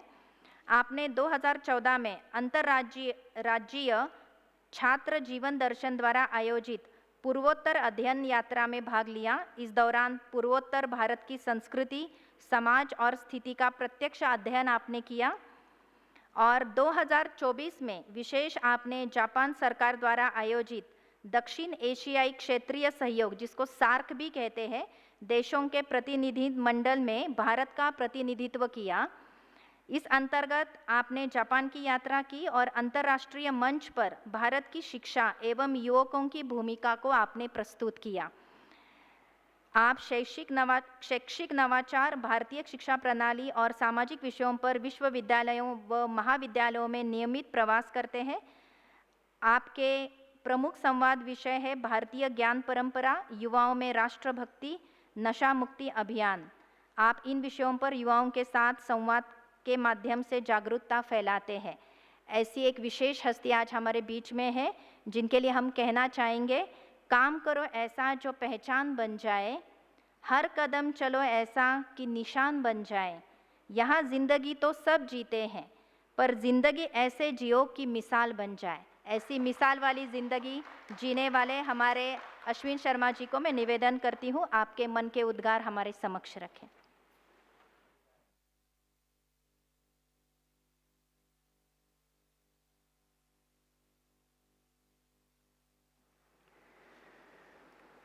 सर्वे भवन्तु सुखिनः, सर्वे सन्तु निरामया, सर्वे भद्राणि पश्यन्तु, मा कश्चित् दुःखभाग् भवेत्। ओम शांति।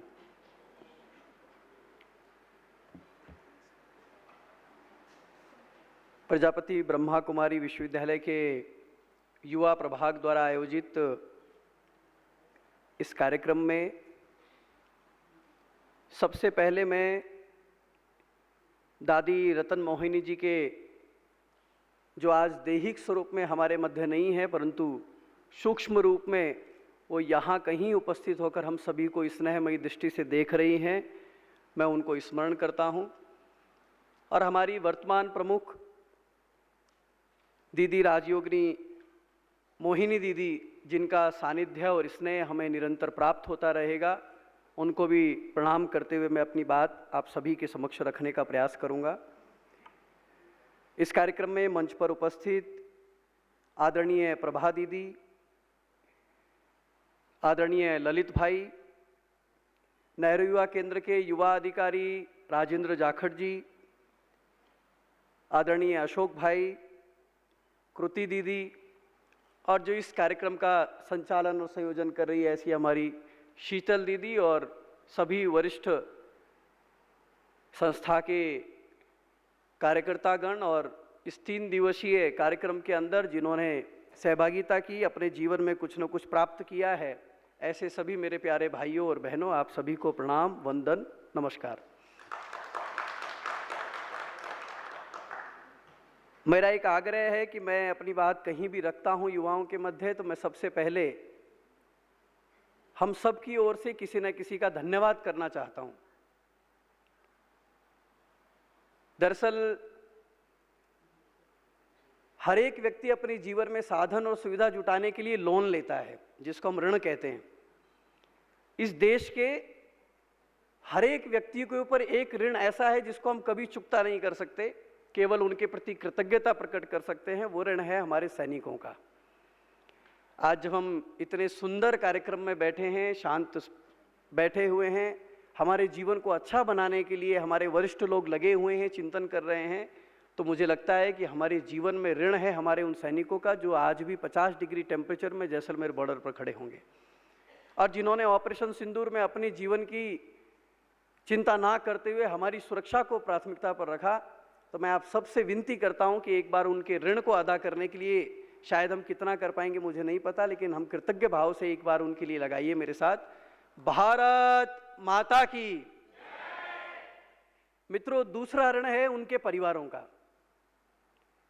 हमने देखा कि ऑपरेशन सिंदूर में भी जब हमारे बहादुर सैनिकों ने अपने बलिदान किए तो उनकी माँ, यहाँ से कुछ किलोमीटर दूर ही झुंझुनू आता है, झुंझुनू में एक हमारे एयरफोर्स के जवान की जब देह तिरंगे में लिपट कर आई तो उनकी पत्नी आंखों से आंसू तो बहाती है, लेकिन उसका हाथ तिरंगे को देखकर सल्यूट करता है। तो ऐसे सभी परिवारों को मेरे साथ विश्वास दिलाइए कि उनका बेटा, पिता, भाई या कोई ना कोई गया है, लेकिन हम सब उनके साथ खड़े हैं। फिर से एक बार लगा दीजिए, भारत माता की। आप सभी लोग राजस्थान में है, मैं आदरणीय ललित भाई को भी पूछ रहा था कि पूरे देश भर के लोग हैं यहाँ, तो एक राजस्थान में मेरी जन्मभूमि और कर्मभूमि भी राजस्थान रही है, तो मैं राजस्थान की तरफ से आप सभी का स्वागत करते हुए एक 4 लाइनें बोलना चाहता हूँ। एक कवि ने इस धरती के लिए लिखा, जहां शीश ले निज करतल पर युद्ध किया करते हैं। कुछ दूरी पर जाएंगे नागौर पड़ता है। हमारे पूर्वजों ने अपने शीश जब मुगलों से लड़ते हुए कट गए तो उनको भी हाथ में लेकर दूसरे हाथ से तलवारों से शत्रुओं को मारा और हमारे लिए इतिहास सौंप कर हमें गए। तो उन्होंने लिखा कि जहां शीश ले निज करतल पर युद्ध किया करते हैं और मान के धनी प्राण हर बार दिया करते हैं, राजस्थानी धरा शौर्य की कथा कहा करती है, पानी कम है। राजस्थान में पानी थोड़ा कम है, पानी कम है मगर रक्त की नदी बहा करती है, पानी कम है मगर रक्त की नदी बहा करती है। पानी भले ही कम होगा, लेकिन हमारे पूर्वजों ने रक्त इतना बहाया इस धरती को सहेजने, सुरक्षित करने के लिए। ऐसी ये धरती राजस्थान, शौर्य, वीरता और बलिदान की धरती पर मैं आप सभी का स्वागत करता हूं बहुत बहुत। आदरणीय अनुसुईया दीदी और अटल जी का भी मैं बहुत बहुत धन्यवाद करता हूं कि जिन्होंने आप सबसे मिलने का, परिचित होने का मुझे अवसर प्रदान किया। यहाँ लिखा हुआ है स्ट्रेंथन योर रूट्स, और यूथ के लिए प्रोग्राम है। अभी ललित भाई भी बता रहे थे और जितने भी वक्ता हैं उन्होंने भी युवा के बारे में कहा है कि युवा कैसा है, लेकिन युवा के बारे में लिखा गया है कि युवा वह है जिसकी सोच ऊंची हो, जिसकी सोच ऊंची हो, लक्ष्य बहुत बड़ा हो और आत्मा जागरूक हो। आपकी सोच तो ऊंची है, इसलिए आप लोग यहाँ बैठे हैं। आपके लक्ष्य बड़े हैं, समाज के लिए कुछ करना चाहते हैं, इसलिए आप लोग यहाँ आए हैं अपने स्थान से चलकर। और आत्मा कैसे जागरूक हो सकती है, ये आपने यहाँ 3 दिन के अंदर सीखा है। मुझे लगता है कि इस कार्यक्रम का यही सार है। युवा किसे कहा गया? अशोक भाई जब संकल्प हमें प्रतिज्ञा जब दिला रहे थे तो उन्होंने कहा कि युवा की आयु, दादी के बारे में भी बता रहे थे। ललित भाई ने बताया कि दादी तो, दरअसल युवा का देह से कोई मतलब नहीं है, युवा तो मन होता है। इसलिए कहा है कि कठोपनिषद के अंदर नचिकेता जैसा छोटा बालक जिसके मन में जिज्ञासा है तो वो यम से भी लड़ने के लिए पहुंच जाता है, तो उसको भी युवा ही माना है, भले ही वो बालक हो। तो ऐसे बहुत सारी चीजें हम लोग देखते हैं। आज के हम सब युवाओं के पास में तकनीक है, ज्ञान है, हमारे पास में बहुत सारी अपॉर्चुनिटीज हैं, लेकिन हम दूसरी तरफ देख रहे हैं कि तनाव भी दिखाई दे रहा है, दिशाहीनता भी दिखाई दे रही है, आंतरिक खोखलापन भी है, सुसाइड्स भी हो रहे हैं, बहुत सारी समस्याएं भी समाज के बीच में दिखाई दे रही हैं। तो ध्यान में आता है कि ऐसे जो कार्यक्रम, आज जिस कार्यक्रम में हम बैठे हैं या 3 दिन आपने प्रशिक्षण प्राप्त किया है, ऐसे कार्यक्रमों की आवश्यकता है। मैं कल न्यूज़पेपर पढ़ रहा था, हिमाचल प्रदेश के अंदर एक 14 साल के बच्चे ने अपनी मां की हत्या इसलिए कर दी क्योंकि मां ने उन्हें टीवी का रिमोट छीन लिया हाथ से। ये जो सहनशीलता, ये संबंधों को देखने की दृष्टि आज हमारी जो बदल गई है, ये सब चीजों का समाधान वो है जो आपने 3 दिन के अंदर प्राप्त किया है। दरअसल समस्या क्या हो गई कि हमारे पास अच्छी गाड़ी होनी चाहिए, एप्पल का सबसे अपडेटेड 16 प्रो होना चाहिए, मैकबुक होना चाहिए, गाड़ी भी मर्सिडीज ही होनी चाहिए जीवन में जब लेनी है तो। कहीं जाना है होटल में तो 5 स्टार होटल के अंदर रुकना है। और मेरे युवा साथी जो हैं, यानी कि मेरी उम्र के और आपकी उम्र के, तो ये भी सोचते हैं कि ये गाड़ी अगर मर्सिडीज है तो पास में गर्लफ्रेंड भी होनी चाहिए। ये सब चीज तो सोचते हैं हम। बाहर के आवरण को तो व्यवस्थित करने में लगे हुए हैं, लेकिन आंतरिक आवरण की चिंता कोई नहीं कर रहा है, जिसके कारण से ये समस्याएं खड़ी हो रही है। दरअसल ये समाज आर्टिफिशियल इंटेलिजेंस के बारे में सोच रहा है। इस समाज के पास में ह्यूमन इंटेलिजेंस को समझने के लिए कोई भी प्रकार का कार्यक्रम, दिशा अभी नहीं है। ऐसे कार्यक्रमों के माध्यम से उस दिशा को सोचने का जब हम प्रयास करते हैं तो ये जो कार्यक्रम जो हमने 3 दिन तक किया है, ये कार्यक्रम और ज्यादा महत्वपूर्ण हो जाता है। हम सब यूथ हैं, सोशल मीडिया के ऊपर अच्छा काम कर रहे हैं। कोविड के अंदर हमने देखा कि देश का हर एक युवा समाज के लिए, जीवन के लिए कुछ ना कुछ करने चला गया। कोई रोटी बैंक चला रहा था, कोई पुलिस के पास चला गया, कोई हॉस्पिटल में सेवा देने चला गया। जब इतना सारा अच्छा हो रहा है तो फिर सीखने की क्या जरूरत है? ऐसे 3 दिन के कार्यक्रमों की आवश्यकता क्या है? तो हमारे पुरखों ने कहा, हमारे ऋषियों ने कहा, ऋषि और मुनि मतलब हवन कर रहे हैं, ऐसे चित्र लगा दिए, उनकी मूर्तियां लगा दो, उनका पूजन कर, तो मैं वो सब नहीं मानता। वो भी आवश्यक है, लेकिन मैं मानता हूं ऋषिज और रिसर्चर्स, उन्होंने जो जीवन का ज्ञान हमें तप के बल से दिया, ध्यान से दिया, वो ज्ञान जो उन्होंने शोध करके लिपियां लिखी, उनको पढ़ने की आज आवश्यकता है। तो मैं मानता हूं कि जब तक जीना है तब तक सीखना है। दादी ने भी कहा कि अंतिम समय तक सीखते रहना है, तो आप युवा रहेंगे। स्वामी विवेकानंद के साथ में इस माउंट आबू की, इस धरती का बहुत बड़ा जुड़ाव है। उनके जो गुरु थे रामकृष्ण परमहंस, वो कहते थे मैं हमेशा विद्यार्थी हूं और जब तक विद्यार्थी हूं तभी तक ही मैं जी रहा हूं। भारत रत्न जिनको मिला, विश्वेश्वरैया, कर्नाटक के थे, बहुत बड़े इंजीनियर थे, आप सब लोग पढ़ा ही होगा, उनके बारे में सुना होगा। विश्वेश्वरैया रिटायर्ड हो गए। रिटायर्ड होने के बाद में आयु 100 वर्ष की हो गई, हॉस्पिटल में एडमिट हो गए स्वास्थ्य लाभ के लिए। तो जब हॉस्पिटल में उनका एक मित्र आ रहा था तो मित्र उनके पास आया और उस मित्र ने कहा कि सर मैं कल भी आने वाला हूं, तो कुछ लेकर आना है क्या? उन्होंने कहा एक काम करना, एक ऑक्सफोर्ड की डिक्शनरी लेकर आना। अब वो मित्र जो था थोड़ा मुस्कुराया, उसने कहा ये 100 साल का व्यक्ति हॉस्पिटल में मृत्यु की सैया पर पड़ा हुआ है, ये कल जिएगा या नहीं जिएगा ये भी इसको नहीं पता है, लेकिन ये मुझे कह रहा है कि ऑक्सफोर्ड की डिक्शनरी लेकर आना। तो उसने कहा सर वो डिक्शनरी का आप क्या करेंगे? उन्होंने कहा दरअसल क्या है, मेरा नियम है कि मैं रोजाना एक नया शब्द सीखता हूं। आज मैंने नया शब्द नहीं सीखा है तो मुझे लग रहा है कि जैसे शरीर में आत्मा नहीं है। अगर मुझे कल तक डिक्शनरी नहीं मिली और मैंने नया नहीं सीखा तो ये डॉक्टर्स का तो पता नहीं, लेकिन मैं कल पक्का जरूर मर जाऊंगा। अगर आप जीना चाहते हैं तो अपने जीवन में नई नई चीजें सीखते रहिए। अब प्रश्न आता है कि सीखना किसके लिए? एक राजा ने अपने बेटे को, जो राजकुमार था और उस राज्य का उत्तराधिकारी था, उसको कहा कि जाओ फला फला शहर में, उस गुफा में, जंगलों में एक ऋषि रहते हैं, उनके पास में जाकर के ज्ञान लेकर आओ, जाओ शिक्षा लेकर आओ। अब वो जो तपस्वी थे, वो बड़े पहुंचे हुए तपस्वी थे। ये राजकुमार पहुंचे गुफा के द्वार पर और उन्होंने कहा महाराज प्रणाम। अंदर से आवाज, कौन? उन्होंने कहा मैं राजा का पुत्र। उन्होंने कहा वापस जाओ। वो वापस चले गए। पिताजी ने पूछा क्या, कैसे वापस आ गए? तो उन्होंने पूछा कौन? तो मैंने कहा कि मैं राजा का पुत्र। बोले नहीं, वापस जाओ, वापस से जाकर ऋषि से माफी मांगो। गुफा के बाहर गए, उन्होंने पूछा कौन? तो उसने कहा कि यही जानने तो मैं आपके पास आया हूं कि मैं कौन हूं। ऋषि ने कहा अंदर आ जाओ। उनको अंदर बुलाया, उनको शिक्षा दी और शिक्षा देने के बाद में उनको पूछा अब बताओ तुम कौन हो? उन्होंने कहा मैं अग्नि। अग्नि हो तो क्या करोगे? मैं दीपक बनकर समाज के जीवन से अंधकार को हरूंगा। जैसे अशोक भाई ने हमें प्रतिज्ञा दिलाते हुए कहा है, जो रिजोल्यूशन हमारे बीच में रखा, अशोक भाई ने कहा कि मैं समाज में सकारात्मक लेकर के आऊंगा, व्यक्ति निर्माण से समाज का निर्माण। तो यही हम सीख रहे हैं, यही हमारे पुरखों ने कहा है। जब हम संस्था से जुड़ते हैं, ऐसे शिविरों में आकर मैं बहन का जो अनुभव था, जो हमारी पार्टिसिपेंट्स थी, उनका अनुभव सुन रहा था। उन्होंने कहा मुझे नया जीवन का दृष्टिकोण मिला।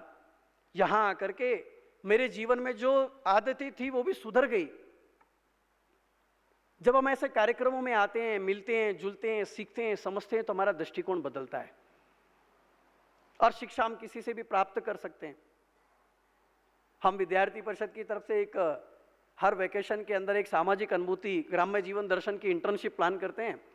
मैं कोटा में था 2015-16 में। ये वो समय था जब सबसे ज्यादा सुसाइड्स कोटा के अंदर हो रहे थे। एक आरटीयू में पढ़ने वाली उदयपुर की एक बच्ची थी, वो भी हमारे साथ चेचक और रामगंज मंडी के जो एरिया हैं जहाँ पर सबसे ज़्यादा माइंस है, वहाँ एरिया में गए। 46 डिग्री के टेम्परेचर में वो बच्ची भी गई और वहाँ उसने देखा कि मनरेगा की एक साइट चल रही है। वहाँ पर एक महिला अपने बच्चे को, वो बच्चा धूप में खेल रहा है और महिला सर पर मिट्टी ढो करके खदान में काम कर रही है। और वो जो बहन थी वो रोने लग गई। वो रोने लगी तो हमें लगा कि इसके साथ कुछ गड़बड़ तो नहीं हो गया, कोई समस्या तो नहीं हो गई। तो कुछ बहनें जो थी, टीचर्स थे, उन्होंने चुप कराया, उसको कोटा भेज दिया वापस। और पता लगा कि कोटा से वो वापस अपने घर उदयपुर चली गई। जब हमारे कार्यक्रम का समापन आया और अनुभव कथन का कार्यक्रम हो रहा था, तब मुझे एक कार्यकर्ता ने आकर के कहा कि भैया वो जो बहन थी, वो बहन के पिताजी और वो दोनों आए हैं यहाँ। तो मुझे लगा कि शायद कुछ तो गड़बड़ हुई इस बहन के साथ, तो पिताजी भी आए हैं। तो उसके पिताजी ने बात करने के लिए थोड़ा समय मांगा और डायस पर हमने उनको बुलाकर माइक दे दिया। उसके पिताजी ने कहा कि ये पता नहीं आपके कार्यक्रम में गई, उससे पहले 6 दिन से ये अपनी माँ से बात नहीं कर रही थी क्योंकि इसको एक्टिवा चाहिए था और ये लगातार एक्टिवा के लिए रो रही थी। माँ से बात नहीं करूंगी अगर एक्टिवा नहीं मिला तो। आपके कार्यक्रम में जाकर उसने देखा कि मैं तो एक्टिवा के लिए रो रही हूँ, लेकिन कितने सारे बच्चे हैं जिनके पास में चप्पल भी नहीं है, पहनने को कपड़ा नहीं है। ये महिला तो अभावों में रहकर के भी 45-46 डिग्री टेम्परेचर में समाज के लिए काम कर रही है, जीवन याचिका के लिए काम कर रही है। तो उसने उस दिन से एक्टिवा की जिद छोड़ करके अब मुझे कह रही है कि मुझे पैसा दे दो, मैं उन लोगों के लिए कुछ करना चाहती हूँ, उन बच्चों के लिए कुछ करना चाहती हूँ। तो जो संकल्प हमें दिलाया कि हम प्रॉब्लम क्रिएटर्स नहीं बनेंगे, हम सॉल्यूशन देने वाले लोग बनेंगे, हमें यह भी संकल्प में दिलाया अशोक भाई ने। हर एक समस्या को अपनी दृष्टि से देखकर, सकारात्मक दृष्टि से देखते हुए उसको समाधान की ओर लेकर के जाना। मुझे लगता है कि यही चीज हमने यहां सीखी है और जो चीज हम लोग कर रहे हैं ये सामान्य नहीं है। स्वामी विवेकानंद ने भी कहा है कि हमें तकनीकी में जरूर वेस्टर्न कंट्रीज से सीखना पड़ेगा, लेकिन उनके पास जितनी भी समस्याएं हैं, वो समस्याओं का समाधान अगर उन्हें चाहिए तो वो हमारे पास आना पड़ेगा। उनको नीचे बैठकर भारत के लोगों से सीखना पड़ेगा कि हमारी समस्याओं का सॉल्यूशन दीजिए। वो सॉल्यूशन लेने के लिए ही ब्रिटेन के वर्तमान राजा प्रिंस चार्ल्स हमारे बेंगलोर में आकर के मेडिसिन सेंटर के अंदर बैठते हैं। कितने सारे लोग आते हैं। आप ये सोचिए कि ये डेवलप्ड कंट्री, बस मैं पूरा कर दूं, जिनको हम विकसित देश कहते हैं, अमेरिका हो या ब्रिटेन हो या अलग अलग देश, उन्होंने हमें एमटीवी दिया है, कोका कोला दिया है, मैकडोनल्ड्स दिया है, लेकिन भारत ने उनको वो आध्यात्म का वो ज्ञान दिया है जिसकी कोई भी शाखा खोलने के बाद भी उनके जीवन के चक्षु खोलने का काम करती है। ये हमें समझना पड़ेगा। राजेंद्र जी युवा दिवस की बात, युवा देश की बात कर रहे थे। देश की टोटल जनसंख्या का 66% आज हमारे देश में युवा है।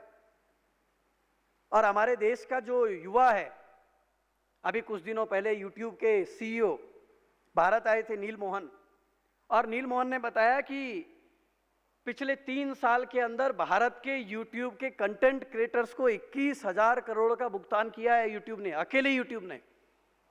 लेकिन समस्या क्या है कि यूट्यूब के ऊपर भी कंटेंट कैसा आ रहा है, वो कंटेंट समाज के लिए उपयोगी है या नहीं है, उसको किस दृष्टि से देखना है। तो जो हमने संकल्प किया है कि हम हर एक चीज को सकारात्मक दृष्टि से देखते हुए अच्छी चीजों को समाज के बीच में लाकर स्थापित करने में अपना समय लगाएंगे। मुझे लगता है कि जब आप लोग ये काम करेंगे तभी भारत आगे बढ़ सकेगा और हमारी जो हमने जो ये 3 दिन में प्रशिक्षण प्राप्त किया है वो सफल होगा। स्वामी विवेकानंद, उनकी सबसे प्यारी शिष्या मार्गरेट नोबल आयरिश महिला थी। उन्होंने स्वामी जी का भाषण सुना और उसके बाद में उन्होंने पत्र लिखा कि मैं भारत आना चाहती हूं और आपके साथ लगकर भारत के लिए ही जीवन देना चाहती हूं। स्वामी जी ने उनको टेस्ट करने के लिए उनको एक पत्र लिखा और उसमें 4 प्रॉब्लम्स लिखी। उन्होंने कहा कि मार्गरेट, तुम भारत आना चाहती हो लेकिन यहाँ पर 4 समस्याएं हैं। पहली समस्या है कि देखो कि तुम्हें यहाँ पर यूरोप जैसा आराम या साधन नहीं मिलेगा। मेरा देश तो गरीब है और मेरे देश में तो इस समय अंग्रेज शासन कर रहे हैं। उन्होंने दूसरी बात कही कि मेरा देश तो तुम्हारे देश जितना ठंडा नहीं है, मेरे देश में तो 50 डिग्री टेम्परेचर तक जाता है। और तीसरा उन्होंने कहा कि मेरे देश में अभी अंग्रेज शासन कर रहे हैं, इसलिए अंग्रेजों को भी भरोसा नहीं होगा कि तुम हमारे लिए काम कर रही हो और हमारे लोग भी विश्वास शायद तुम्हारे ऊपर ना करेंगे।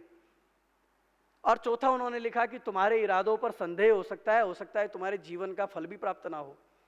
मार्गरेट नोबल ने उस चुनौतियों को स्वीकार करते हुए स्वामी जी को कहा कि मैं भारत आ रही हूं, और लंदन में एक प्रतिष्ठित नौकरी को छोड़कर वो भारत आ गई।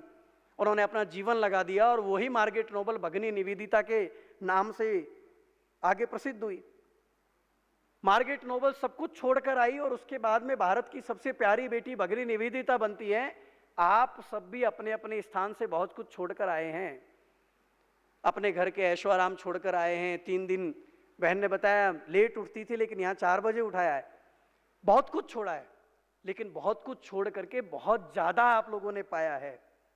मुझे लगता है कि यहाँ जो आपने जो चीजें प्राप्त की है उसको अपने आचरण में लेकर आइएगा, उसको अपने दैनिक जीवन में लेकर आएंगे, तभी ये 3 दिन के आपके किए हुए कॉम्प्रोमाइज, त्याग, तप और यहाँ के शिक्षकों की दी हुई सीखों का फलीभूत हो सकेगा। तो आप उसको आचरण में लेकर आइए। इतना ही मैं आप सब लोगों को कहता हूँ। आप सब लोगों को बहुत बहुत धन्यवाद। पूरे देश भर में आप सुगंधित पुष्पों की तरह महकिए। मुझे यहाँ बुलाया आपने, उसके लिए धन्यवाद। आदरणीय प्रभा दीदी, ललित जी, आप सभी वरिष्ठ जनों का धन्यवाद। जय हिंद, जय भारत।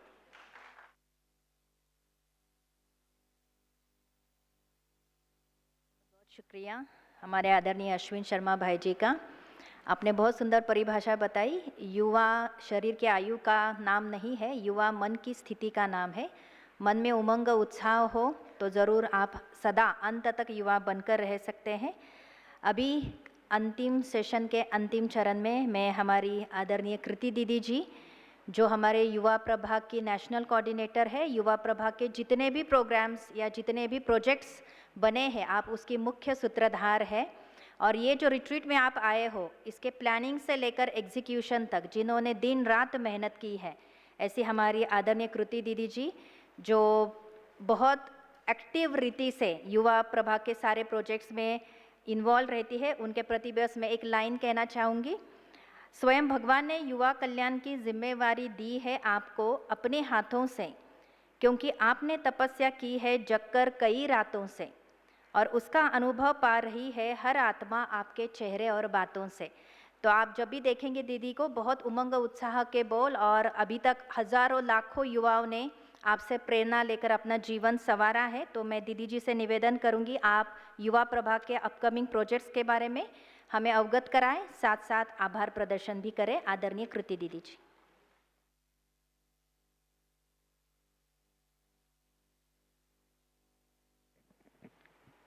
ओम शांति।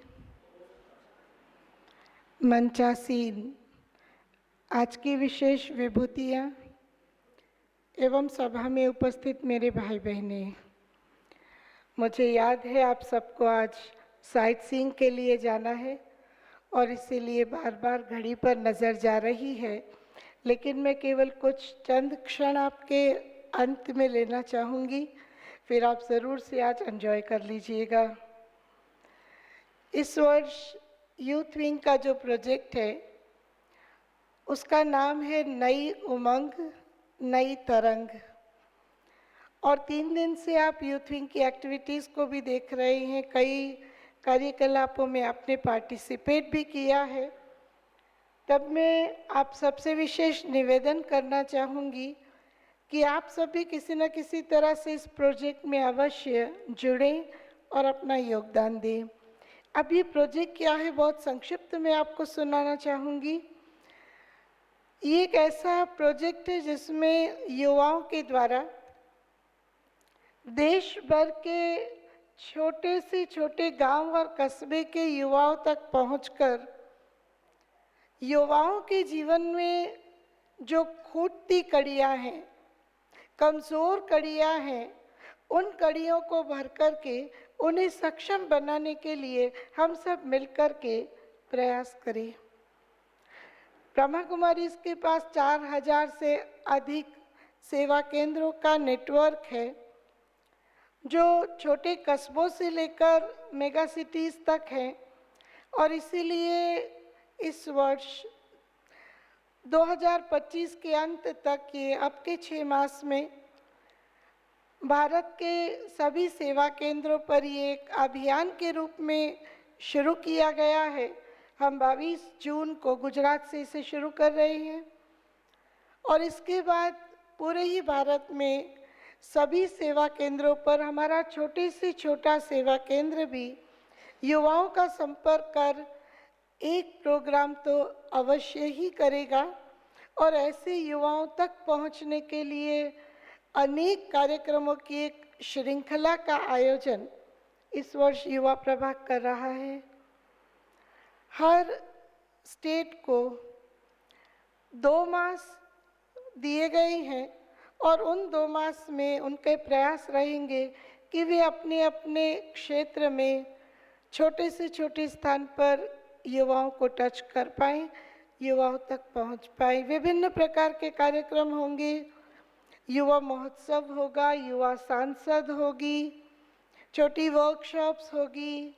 आप सब ने जो 6 तारीख को की एक हैप्पीनेस काफ़े, जो चाय पर चर्चा हम लोगों ने की, इस प्रकार के कार्यक्रम होंगे।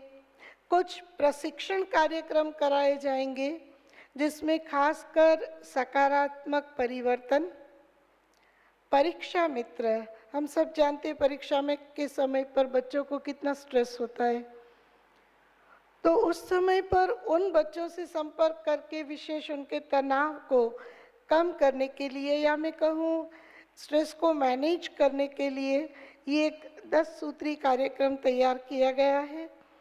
इसे भी विभिन्न कॉलेज स्कूल में जाकर के कार्यान्वित किया जाएगा।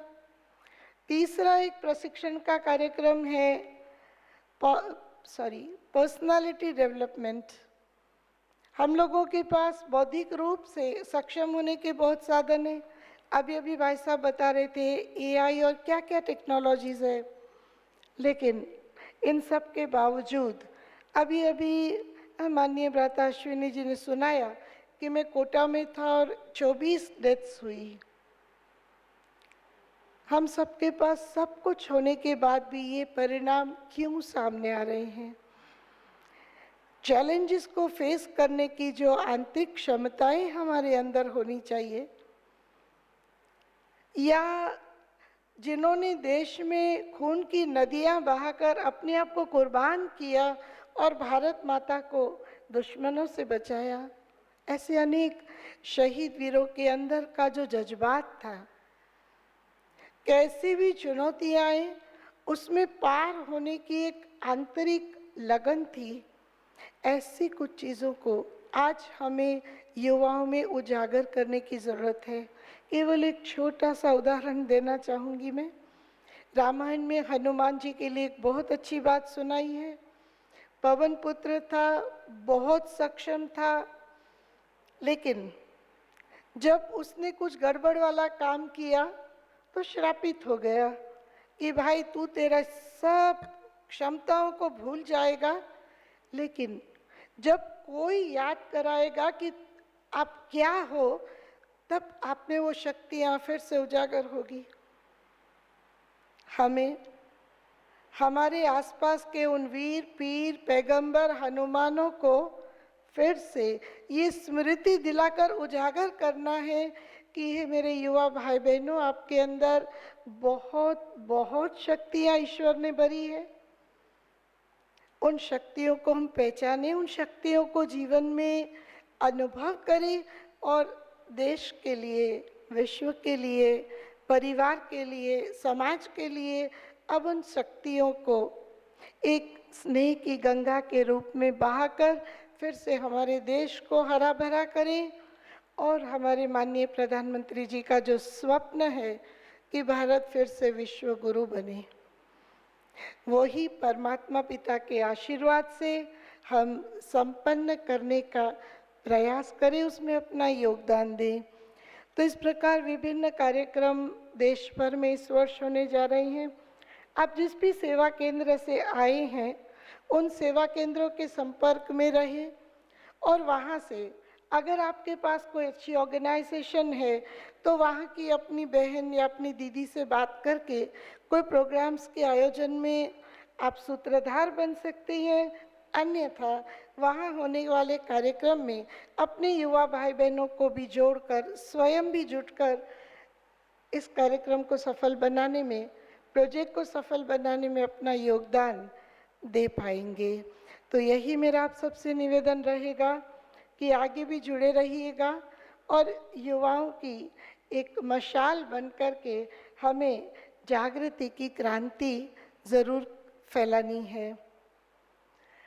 कार्यक्रम का ये आज का अंतिम कार्यक्रम ही कहें, और मुझे खुशी है कि आज के इस समापन कार्यक्रम के मंच पर जो विभूतियाँ उपस्थित हैं, वे सभी विभूतियाँ ऐसी हैं जो युवाओं के साथ ही जुड़ी हुई हैं और युवाओं के साथ ही कार्यरत है। सबसे सीनियर हमारे बीच में हमारी आदरणीय प्रभा दीदी जी है।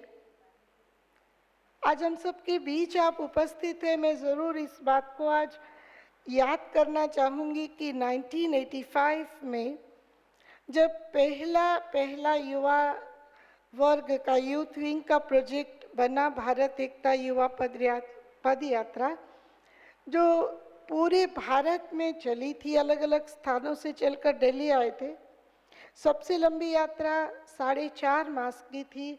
उनमें से एक यात्रा को आदरणीय प्रभा दीदी जी ने लीड किया था।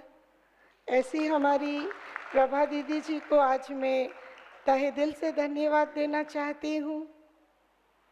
हमारे बीच आदरणीय अश्विनी जी, आदरणीय राजेंद्र जी हैं, और इस कार्यक्रम में हम सबके प्रेरणा स्रोत अन्य भी अलग अलग सत्र के अलग अलग वक्ताएं रहे, जिन्होंने अपना विशेष समय दिया और अपनी जो टैलेंट थी, अपना जो अनुभव था, वो हम सबके बीच साझा किया।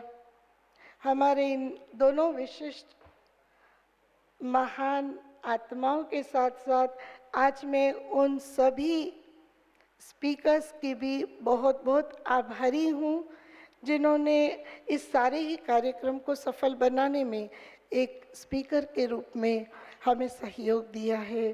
थैंक्स विशेष आज जो हमारे मंचस्थ अतिथि हैं। मैं ललित भाई जी शायद यहाँ से उठकर निकले हैं, मैं उन्हों का भी थैंक्स करती हूँ।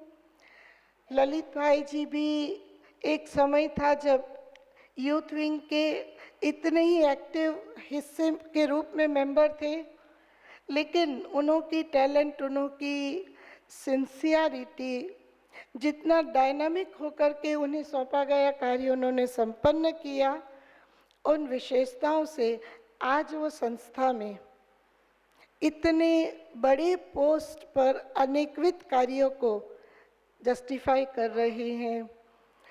आपको शायद जाना पड़ा है और गए हैं, लेकिन मैं फिर भी आपको अभी याद करना चाहूँगी, आज आपका जन्मदिन भी है और हम सब युवाओं की तरफ से आपको जन्मदिन की बहुत बहुत बहुत मुबारक भी देना चाहूँगी। मैं आभारी हूँ हमारे मंच पर उपस्थित भ्राता अशोक भाई जी, हमारी शीतल बहन का भी, जिन्होंने आज के कार्यक्रम में अपना अपना योगदान दिया है। साथ ही मैं आप सबको कैसे भूल सकती हूँ जिन्होंने अपने अमूल्य 3 दिन इस रिट्रीट में आकर के स्वयं को एक साधनामय जीवन के लिए अग्रसर किया है, अपना अमूल्य समय दिया, अपने अमूल्य कई कारोबारों को छोड़ करके आप यहाँ आए होंगे, आपने यहाँ आने का संकल्प किया और आप यहाँ पहुँचे, सभी सत्रों में अपनी हाजिरी भी दी। इसीलिए एक एक आने वाले डेलीगेट्स नाम सहित अपने लिए धन्यवाद स्वीकार करें। Many many thanks. मैं विशेष आभारी हूँ हमारी यूथ विंग की टीम का, जिन्होंने पिछले 3 मास से इस कार्यक्रम को सफल बनाने के लिए अपना समय, शक्ति, सब कुछ लगाया। आज फिजिकली भी वो हम सबके बीच में हैं। आपका भी बहुत बहुत धन्यवाद। और सबसे अग्रिम धन्यवाद हम इस ज्ञान सरोवर परिसर का करेंगे, जिन्होंने हमें सुकून दिया। ज्ञान सरोवर में अलग अलग डिपार्टमेंट्स, चाहे वो अकोमोडेशन रहा, इतनी बड़ी संख्या को अकोमोडेट करना, वो भी आने वाले मैक्सिमम 1 दिन में आए। जो अंदाज था उससे भी कुछ भाई बहनें अधिक पहुँचे। अकोमोडेशन डिपार्टमेंट, ट्रांसपोर्ट डिपार्टमेंट, हमारे light sound department, photography department में किसका नाम लूँ किसका नहीं लूँ। ज्ञान सरोवर परिसर के एक एक डिपार्टमेंट ने हमें बहुत बहुत सहयोग दिया है। आप सभी शायद खुश हुए होंगे, आप सबको भी भोजन में 3 टाइम बहुत अच्छा भोजन मिला है। एम आई राइट? तो हम भोजन बनाने वाले, भोजन खिलाने वाले, यहाँ इस परिसर के आयोजन में जिन्होंने भी हमें सहयोग दिया है, उन सभी को यूथ विंग की ओर से, हम आप सभी की ओर से नाम सहित बहुत बहुत शुक्रिया है, शुक्रिया है, शुक्रिया है। और अपना वक्तव्य पूरा करने से पहले मैं उस परमपिता परमात्मा की विशेष शुक्रगुजार हूँ, जिन्होंने आप और हम सबको मिलाया, एक इतने अच्छे कार्यक्रम में जीवन को एक नई दिशा देने की प्रेरणा दी। उस परवरदिगार का हम विशेष शुक्रिया अदा करते हैं। Thank you.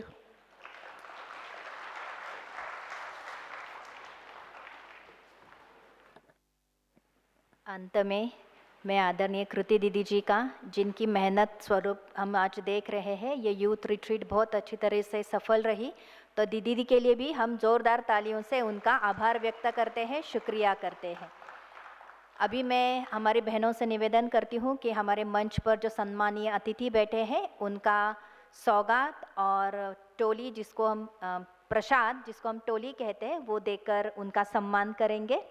तो आदरणीय प्रभा दीदी जी से निवेदन करते हैं मेहमानों का टोली और सौगात से सम्मान करें। आप जोरदार करतल, आप एक दो अनाउंसमेंट सुन के जाएंगे। आप यहाँ से सीधा उठकर आपको डाइनिंग टेबल जाना है, वहाँ पे भोजन करके फिर आप ट्रांसपोर्ट में आएंगे और आपकी गाड़ियाँ रेडी रहेंगी और आप प्रस्थान कर सकते हैं साइट सीइंग के लिए।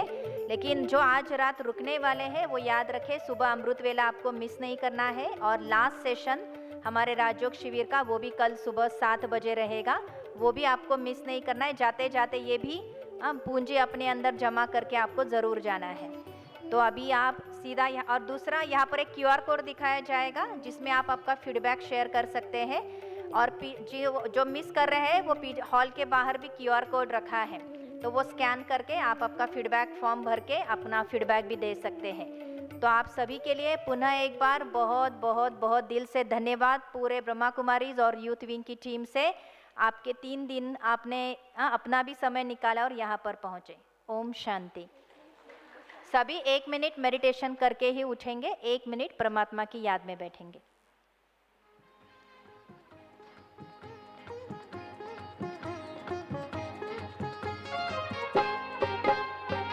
आने वाले कल की तकदीर हम बनेंगे, आने वाले कल की तकदीर हम बनेंगे। सोने का भारत होगा, सोने का भारत होगा, तदबीर वो करेंगे। आने वाले कल की तकदीर हम बनेंगे, आने वाले कल की तकदीर हम बनेंगे।